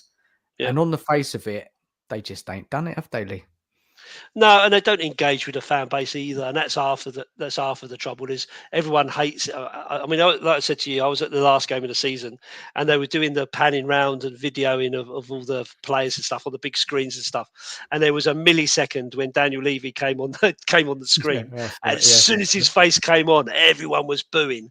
Like they literally had to cut it so quick because someone totally messed up because they didn't really want to see his face on there, not with that reaction. And he was so sternly faced. This is players walking around with a huge trophy, enjoying the moment, and his face was like stone. And as soon as it went up there, everyone was booing. And that just says how much they despise him. And I think that's one of the reasons why they've bought that Vinay. I can't say his surname, apologies. But that's why he's coming, because I think he's more of a people man. I think it was probably his idea to do that video. And I think he's on the charm offensive to try to engage more with the fans. It was his idea to give the scarves at Boda Glimt and the flags at the final, flags in the stadium, the last tifo that they did. That was all paid for by the club, which they never did before. All the other tifos have all had to be fan funded. There's a group, I think it's called Return of the Shelf and Flags for Spurs, giving those guys a shout out because they do a lot of the stuff to get the tifos out and all the rest of it. They work really, really hard to try to make that happen.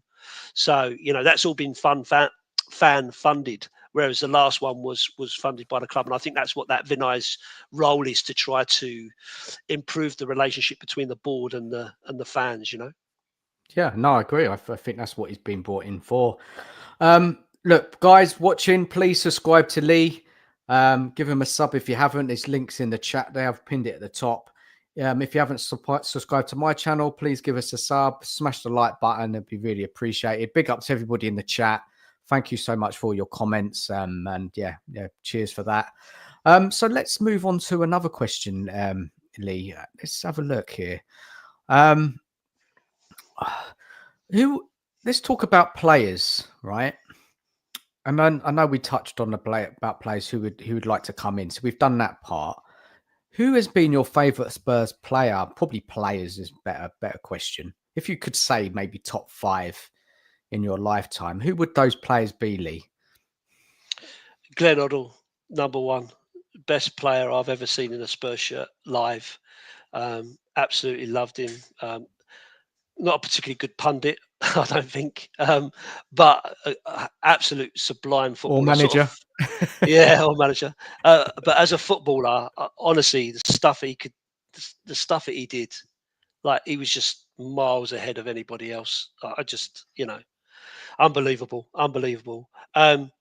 Graham Roberts is another one of my all-time favourites. I actually did an evening with him this Who season. did you say, Lee? Actually, Sorry, I missed that one. Who did you say?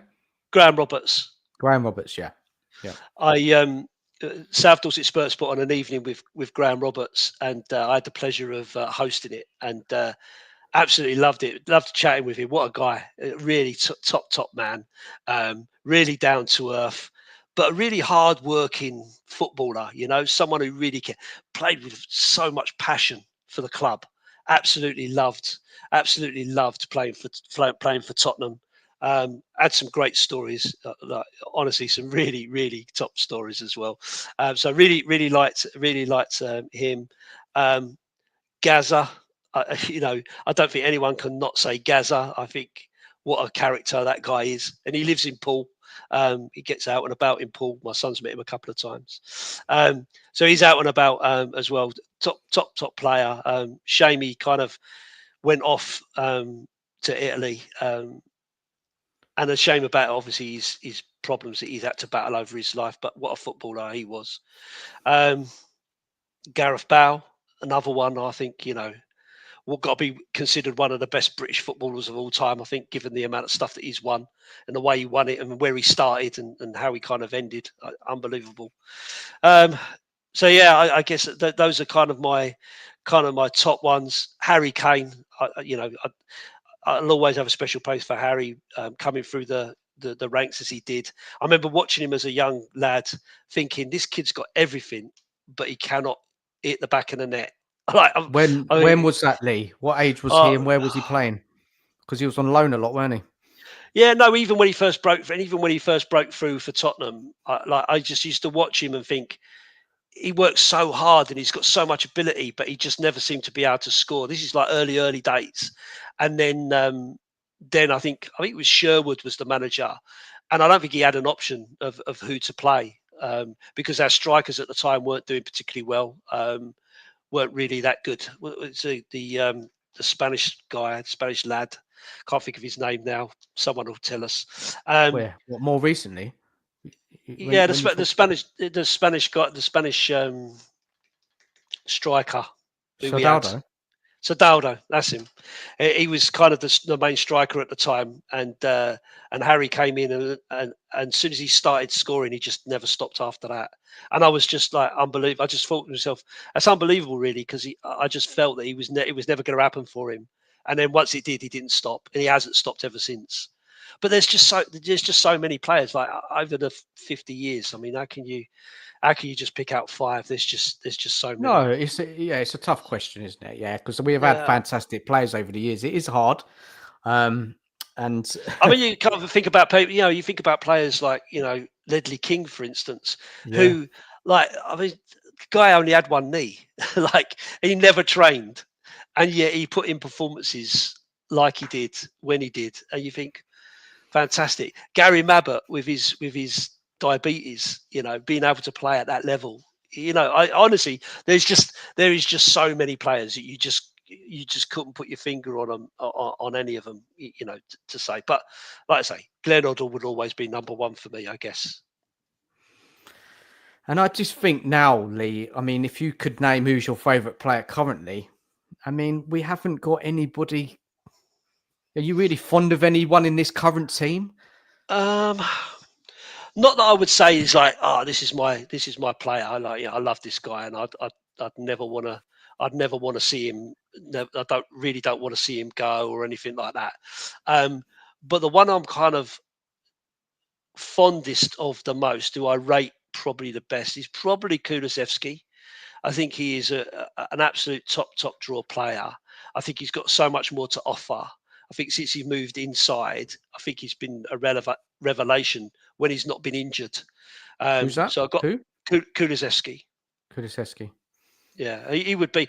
But I'll tell you who's really come up in my estimations more as a person than as the footballer has been James Maddison, because it's how much it's meant to him winning with Tottenham and how much Tottenham now seems to mean to him.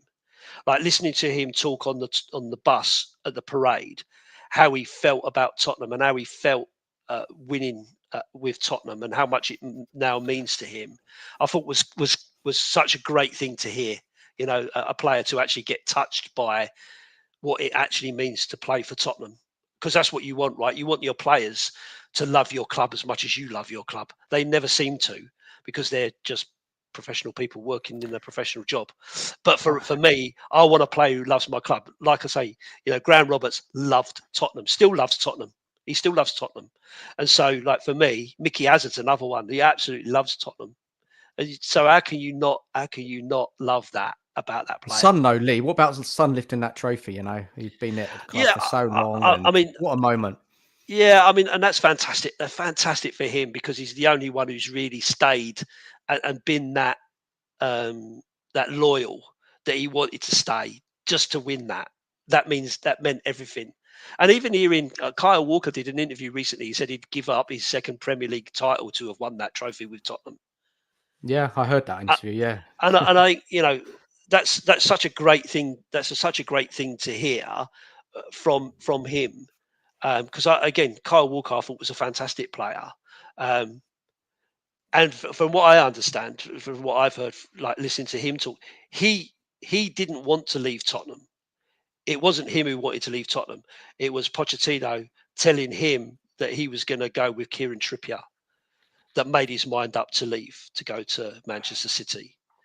Not a stupid decision, obviously, with the amount of stuff he's won and everything, but you know, it was kind of Pochettino made his mind up to go, from what he says. Now, whether that's true or not, who knows? But you know, that was his story, so that's his truth. Okay. No, good stuff, man. Good chat. Really interesting chat. It's great to get, you know, your opinions and all sorts of things with Spurs. Different journeys, experiences, memories, way of thinking about the club. No, it's fascinating to hear from you tonight, Lee. Honestly, it's been really enjoyable. Just a couple more questions before we sign off for the night. Let me just bring that up quickly. I think it's probably going to be about Frank now. Yeah, there's one more question about Frank, and then I'm going to pass you the baton, and you can ask me one or two questions if you want. So, what do you want to see from Frank? What do you want to see him bring to this Spurs side next season?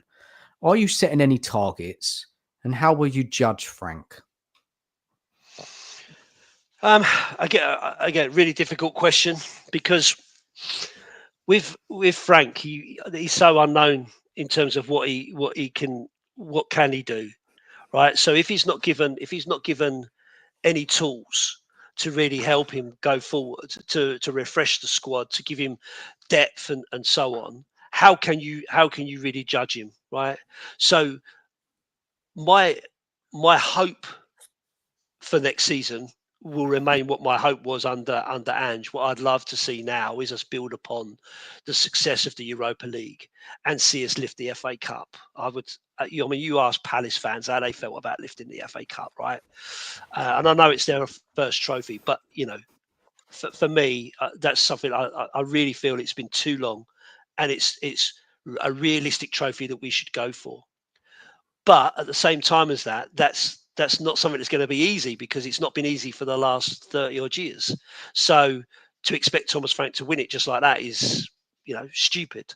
But that would be my target. I'd love to see us win the FA Cup.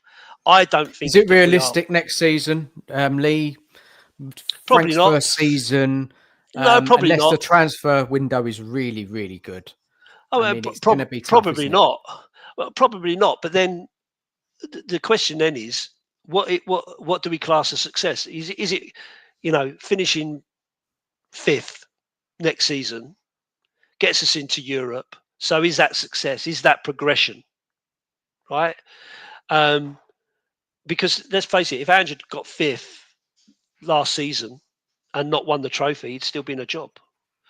So, but that plays more to what Levy wants, not what I want. I want us to win a trophy, and I want us to have a manager who's capable of winning that trophy. And if he's so technically gifted and so good with developing young players and can adapt and so on, Remember, he's got the Champions League as well, Lee. So that's a yeah, tough competition to play in. well, yeah, but so again with the Champions League, you need more players, right? So this still comes back to the board rather than Thomas Frank, right? Because if Thomas Frank has got the same squad that Ange had playing Champions League football, the best you can hope for is to hit mid-table and not get embarrassed in the group stages, and hope the group stages are kind, you know. That, I mean, it's just such an unknown thing for me because this manager has never won anything, and he's only ever managed with all due respect to Brentford, a fairly small club with not much ambition. Their ambition is to stay in the Premier League, go on a cup run. Our ambition is to win the Premier League and the Champions League, according to our learned leader. So it's a big ask, isn't it? It's a big Okay, ask. So let me ask you it in a different way. What in Frank's first season? Okay, what is fair? Yeah, what is a fair late league position? I'll tell you mine as well after. What is a fair league position in his first year? And then we can talk about the domestic cups as well. What is fair? So if he doesn't put all his eggs into the Champions League, if he doesn't put if he concentrates on Premier League positioning, right, with the squad that he's got, even the squad that he's got now, bar any injuries, that squad should be big enough and should be strong enough to get us into a European spot, in my opinion. And what position is that? So for me, I'm saying fifth, sixth, something like that. If he gets us fifth or sixth, I think that's fair. And if he doesn't get fifth or sixth, what will be your thoughts on the season? But obviously, we don't know. We can bring in the cup competitions as well into it, because we might have a really good cup run and we just could miss out. Do you know what I mean? Like, we could just get done by Liverpool or City in the final, semi-final. But again, is that good enough? Is that good enough? We were supposed to be. Well, no, I don't. I don't think it's good enough, because ultimately we've just won a trophy with a squad of players, with a lot of youth that have now a year on, that have learned how to win, right? And we're being told that this new manager is really good with youth. He can develop players, right? So if he can develop players like Archie Gray, Lucas Bergvall, Wilson Odebear, Matisse Tell, if he can do what they keep telling me he can do, then I'm expecting those guys to be better next season than they were this season. So if they don't get into a European spot, then for me that's not good enough. Right? And would you be asking for him to be sacked? Would you be asking him to be sacked? No, I would never ever ask for a manager to be sacked. I've never asked for a manager to be sacked. I'll always back my manager regardless, because I don't believe that they are getting backed in the way they need to get backed to give them the tools to do their job. Because to get that fifth or sixth position, he's got to concentrate mainly on the league, and he still has Champions League to contend with. And it's a big Champions League, right? Because you've got big group stages and so on. Yeah, more games. So there's lots of games in that, lots of travelling and so on. So it's really unfair to expect him to achieve anything without more reinforcements than he's got now, because we saw what happened last season, the toll it took on us when we had the Europa League. I mean, who's in the Europa League next season? It's Crystal Palace, right? Are in it, and who else is in it? Aston Villa, right? So the expectation, because everyone keeps saying it was easy to win, so I'm expecting either of those teams to win the Europa League next season, right? Because it's been so easy. Yeah, they right? should. That's what every other fan keeps saying. Oh yeah, but you should have won it. You was the favourites to win it, so you should have won it because it's easy to win because there's no Champions League dropouts. Okay, so We were every year favourites, now, weren't we, Lee? We were favourites for that yeah, competition, weren't we, at the beginning? and we all laughed. I laughed at that when people said that. So, what's that based on, right? But one of the guys who I drink with, he made a little video for me where he was talking about um, finances and where we are financially. And us and Man United are 1 and 2 in terms of the Europa League, in terms of spend and so on. So we would have expected us to be in the final, which kind of makes sense now. But at the time, I was like, we've never got to the final of the Europa League for 40 years. So what makes us favourites now? But we did, and we won. So Look, it's so, yeah, so many different talking points there, Lee. So many. I mean, because you said that so you're kind of judging him that he's got to get European places. If he doesn't, you'll be disappointed, right? Okay. But then then you kind of said, but if he doesn't achieve that, that's more on the board. Is that mhm. right? Did I get that right? Yeah, yeah, Yeah. that's Okay. how. And I know I don't want to keep banging on about the board because it feels like I'm just bashing the board and bashing the board. But I do feel that that is a fair um, area to talk about, if you get what I mean. Like I know I've banged on about it, but for me, it literally doesn't matter if you think about how many managers we've had. The common denominator are the board and what they do to give Yeah. that person Of the course. tools Of to do the course. job. And their objective isn't necessarily my objective. My objective is to relive nights like Bilbao, to relive nights at Wembley Stadium winning the FA Cup or whatever it might be. That as a fan, that's all you want. You want to win the trophies. Oh, I amazing. Amazing don't need to win feeling them every night, every week, like every season every rather. season. You know, I think I'm sure it would get boring. Like Man City fans winning everything, I'm sure they're bored with winning it all the time. Um, but I'd love to be in it and have that drama of competing to win those things, every season and maybe picking them up once or twice every other season or something like that. It would be for me a dream.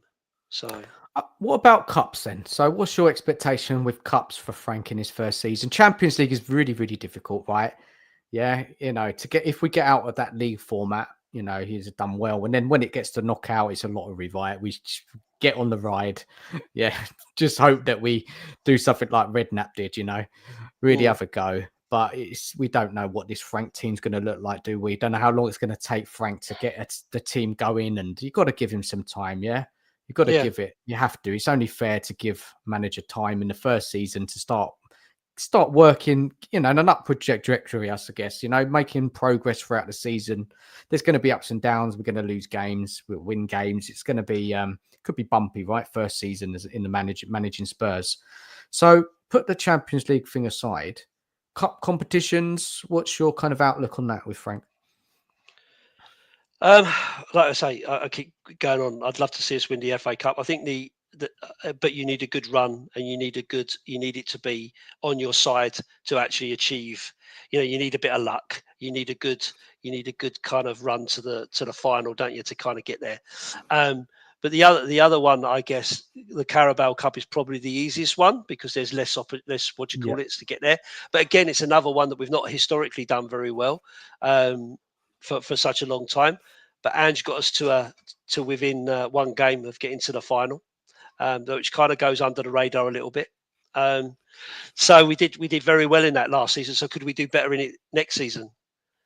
That's I guess the best opportunity we would have of silverware. But for me, I would love it. Don't get me wrong. Day out at Wembley, lifting a trophy, absolutely take it all day long.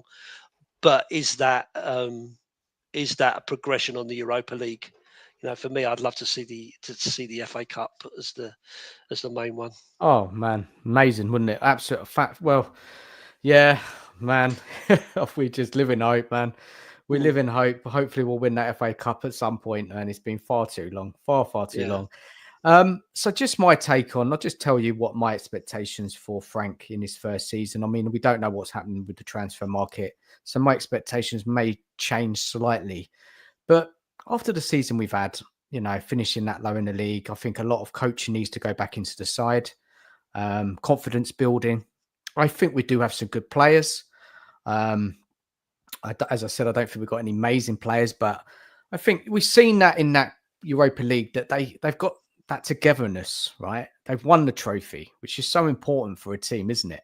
You know, a Yeah. lot of those players haven't won nothing. So hoping that's something we can build on next season. But putting that aside, you know, Frank coming in, taking over this squad of players. Realistically, I think if we finish 8th, I think that's in a step in the right direction. Thinking that we finish 17th, right?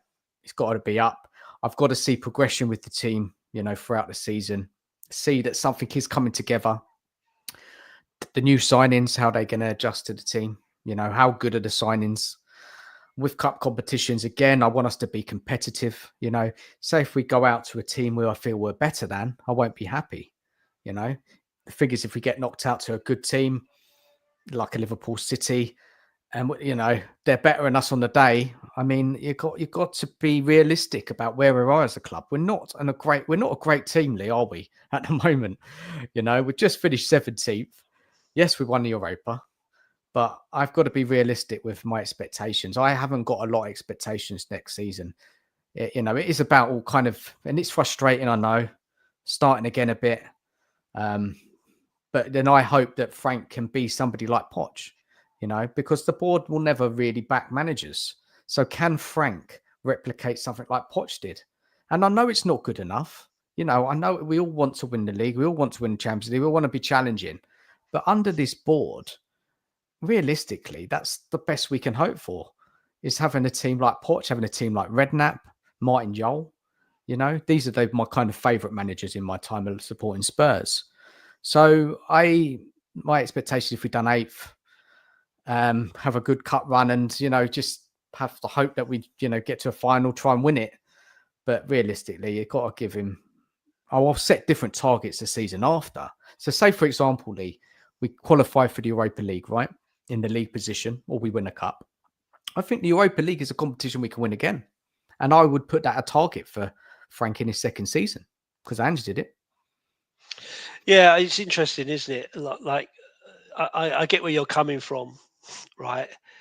But that just feels to me like what Levy expects us to want, right? Because we're now in another rebuild, right? So it's like, here's my bullshit, take it and accept it. So you're already in the mindset of, listen, if we get 8th next season, then you know that's progression. Well, From 17th, Lee. We finished 17th. yeah, but given everything that happened last season, do you not think that we are unlucky to end up 17th? Do you really think this team is a 17th placed football team? No. Right? No, well, we should have done far better than that. And that, had we had a deeper squad, less injuries, potentially we could have got up into middle of the table. And if we got into the middle of the table, would everyone be screaming? Say we came 12th. Would anyone be screaming that that's just not good enough for a team like Tottenham having won the Europa League?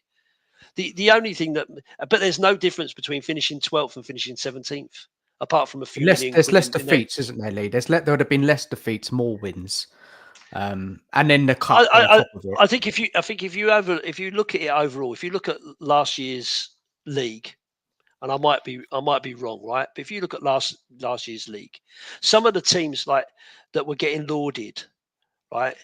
In terms of their points tally, overall, for the majority of the season, we were there or thereabouts with them. The main difference tended to be around draws, where we should have got a draw and we didn't. And we ended up losing by an odd goal. So, like your Bournemouths that everyone was lauding about, and your Brentfords and all the rest of it. I might be wrong, but didn't Crystal Palace come 12th? Right. Yeah, So, and they won the FA Cup, right? yeah. Are their fans crying about coming 12th? Of course they're not. They're more interested in the fact that they won the FA Cup, because no one's going to remember that, because next season they may not come 12th. Certainly next season we won't come 17th. There's no way we will come 17th every season. We are not that bad a squad. So I think coming 17th was a fluke. It was towards the end. We probably could have won a few of those games or drew a few of those games towards the end that would have lifted us to, 14th or something. But everyone harps on about the 17th as if it was the end of the world. It's a difficult watch. It's a difficult watch. I'm not denying that. And I was as fed up as the next person. I actually stopped stopped talking about. I actually stopped doing YouTube because I was just so fed up with it. So I Yeah. get the point, but you now have to look at it in retrospect. Don't look at it with the emotion of the time. Look at it in retrospect now. It doesn't matter. 17th doesn't matter. We're not always going to be 17th. We are not relegation fodder. Yeah. Yeah. You Yeah. know, we Lee, are. I've got You know, to go and get my kids up quickly for the toilet. I'm going to leave you because I want to come back to this conversation. I'll leave you with this question from Tel on the banks of Royal Blue Mersey. Evening to you. Question, lads. Is Richarlison going to us, Everton? Back in 2 ticks, Lee. oh, mate. Richarlison, what a really difficult question around Richarlison. I don't think that he will go back to Everton personally, because I think he has won a trophy with Tottenham now, and so I think he can probably feel like he can hold his head up and say he achieved something in the Premier League. Um, and I think he will probably end up going abroad somewhere for a new challenge, because I think his injury issues that he's had this season have probably shown him that he probably needs a slower pace of football, or something where it's not as intense on him. So I think going back to Everton, and I think, to be fair, with Everton having their new stadium, and new expectations, and so on, I think that'll be they'll be aiming higher maybe than Richarlison in terms of what they're looking to do. So I'd be surprised. I'd be absolutely surprised if he went back there. But we shall see. An interesting comment, isn't it? To everyone, whether he's there. I mean, I'm not even sure. Would Everton fans actually want him to come back? I don't know. I guess it's a question for you, Tel. Do you actually want Richarlison back? Is that what you'd like to see? It'll be interesting to understand that from you, of whether that's what you want. I mean, I think, he's had a difficult season with Tottenham. It's a difficult time at Tottenham, but sometimes these players just don't work out. And I think, there's been times where we've not played him in his preferred position and so on, and that probably hasn't helped him. And then, of course, with the injuries as well, that's not great. So anyway, I'll have because Dan's obviously away doing his thing. Let's go and have a look at a couple of these comments underneath, and see what you guys have got to say. I don't know where we were up to in some of these, so you just have to bear with me. Um, uh, what's this one? So, Lynn Simpson, Angie's a cup manager, not an all-round manager, and it proves that, because in Japan he wasn't playing one-off games, not dealing with pressure from facing every club twice over a season. Yeah, I think it's one we'll never really know, because I think it's obviously been cut short. So we don't know whether he did have the ability to do some of the stuff that he could that we really needed him to do. Like I said in the chat before, I think Andrew's got a bit more about him than people probably think. He's managed for 20 odd years, and you don't learn. You don't not learn a thing or two doing that. So yeah, we'll never know, I guess. I think a lot of these people are just talking to each other. So what's the point? FC says our players are substandard for the majority, mate. They're not good enough. I think it's a very difficult question, right? Because when you're going through a really crap season, how do you pick out players of having good performances when you're losing all the time? I don't necessarily subscribe to the players all being bad, if I'm honest. I mean, I look at someone like Solanke, who, all bar the amount of goals he scored, his overall play, I thought, was very, very good. I'm watching him week in, week out, watching him live in the matches. I thought he had a decent season and worked really, really hard to the team. And I think that's I think that's credit to him. He never ever gave up. You'll never see anyone run as much as Dominic Solanke. So I think to say all the players are not good enough, I think I don't think that's particularly right. I think there's some decent players in there. They just need to stay fit and play the right sort of football. Dan, you're back. I was just Thank waffling you, on, Lee. looking Lee, at thank you so some of the much for comments. holding the fort. Yeah, you've done No a great worries. job. I was listening in, so I was keeping up with the conversation now. But thank you, I appreciate that. Just going back to our conversation now. I mean, I don't know if you know, but I've been to the protest. I'm very for protests. I'm not happy with how the club's run and everything, and so I'm doing my own personal protest. So I'm not putting any money into the club, and I haven't since Pochettino. And it's sad. It is sad because I want to take my boys there, but unless I see the club actually like show some ambition and be serious, I just don't agree with how things are being run. I really don't. So look, my opinion on the current team and what I expect is this is what I just expect. I mean, Frank's first season, I don't know what the backing is going to be like, but what I do want to see, and I think I like Frank. I do. I like Frank. I mean, I know he hasn't managed anywhere else, but he's done a fantastic job with Brentford and with a low budget. Kept him in the Premier League, made him competitive. I like what I hear from him. I think for him as a manager, I think it's great for him to get a chance at a bigger club. And, and I'll be behind him and I hope he's successful. But again, if he does not do well and fouls, I'll be obviously on his case like we all are, like I was with Ange, because I was very much unhappy with Ange, especially this season. After we started losing week in, week out. So I'd have to treat the same thing, So I've got to be fair with how I criticize him as well. All managers who come in, all players, whatever. So I've got to make sure I do that. And I'm sure people in the chat who watched me in my first season in YouTube will be pulling up. Hello, Peter. I'm sure he will.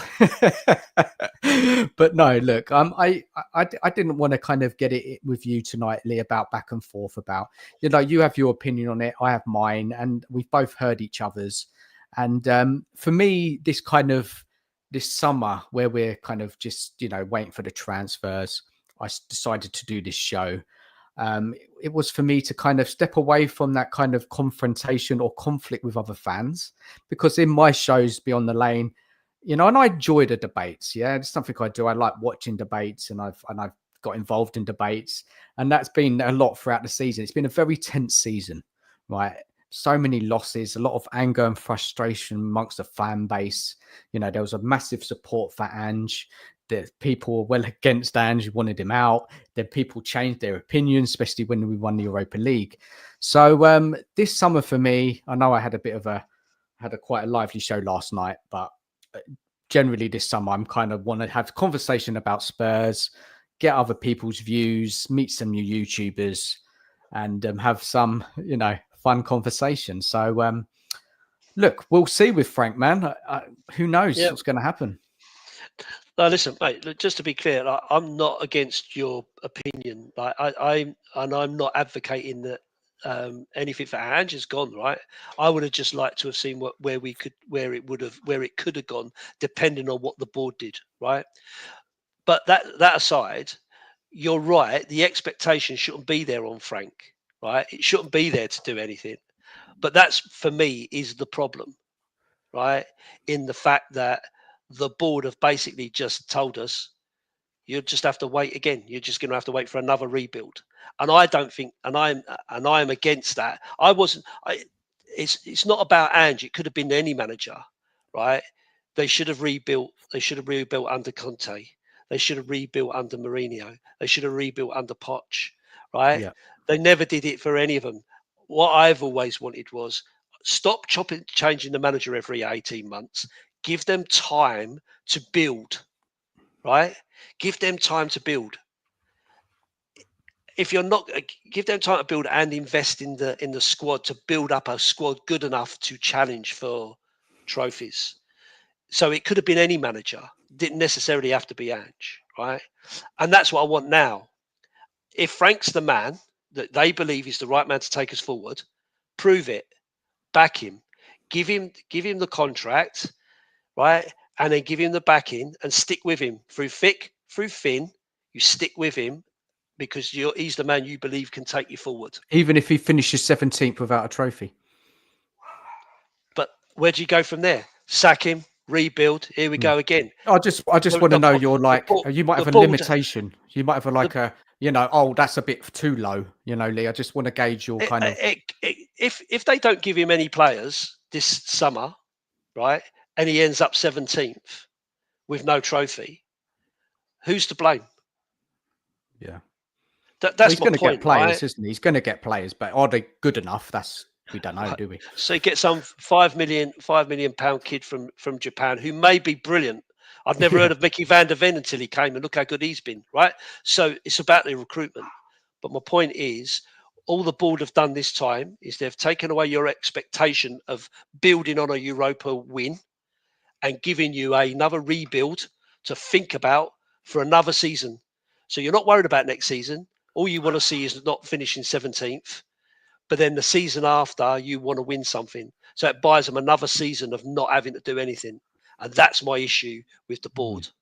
And that's the point, I guess. Yeah, no, I get it, Lee. Totally get it, man. Totally understand, man. And yeah, it's just everything always leads back to that board, doesn't it? Unfortunately. Everything goes all in full circle back. We could talk about players, we could talk about manager, but it always ends up at that door. Mate, we've been talking for 2 hours. You know, I think people are probably bored with it by now. You're in the same thing. No, let's just wrap it up. And if there's anything burning from you that you wanted to ask me, Lee, from the conversations we've had this evening, if you don't, that's fine, and we can just kind of end the show. But anything you want to ask me? No, to be honest with you, you've answered what I was going to ask you, right? Because we were just talking about your expectations for next season. Because I kind of just wanted to understand it from your point of view, being Ange out kind of thing, as to where you saw it going, and that was the interesting bit for me. So I'm glad we had that. We've just had that conversation, because that would have been the question that I was going to ask.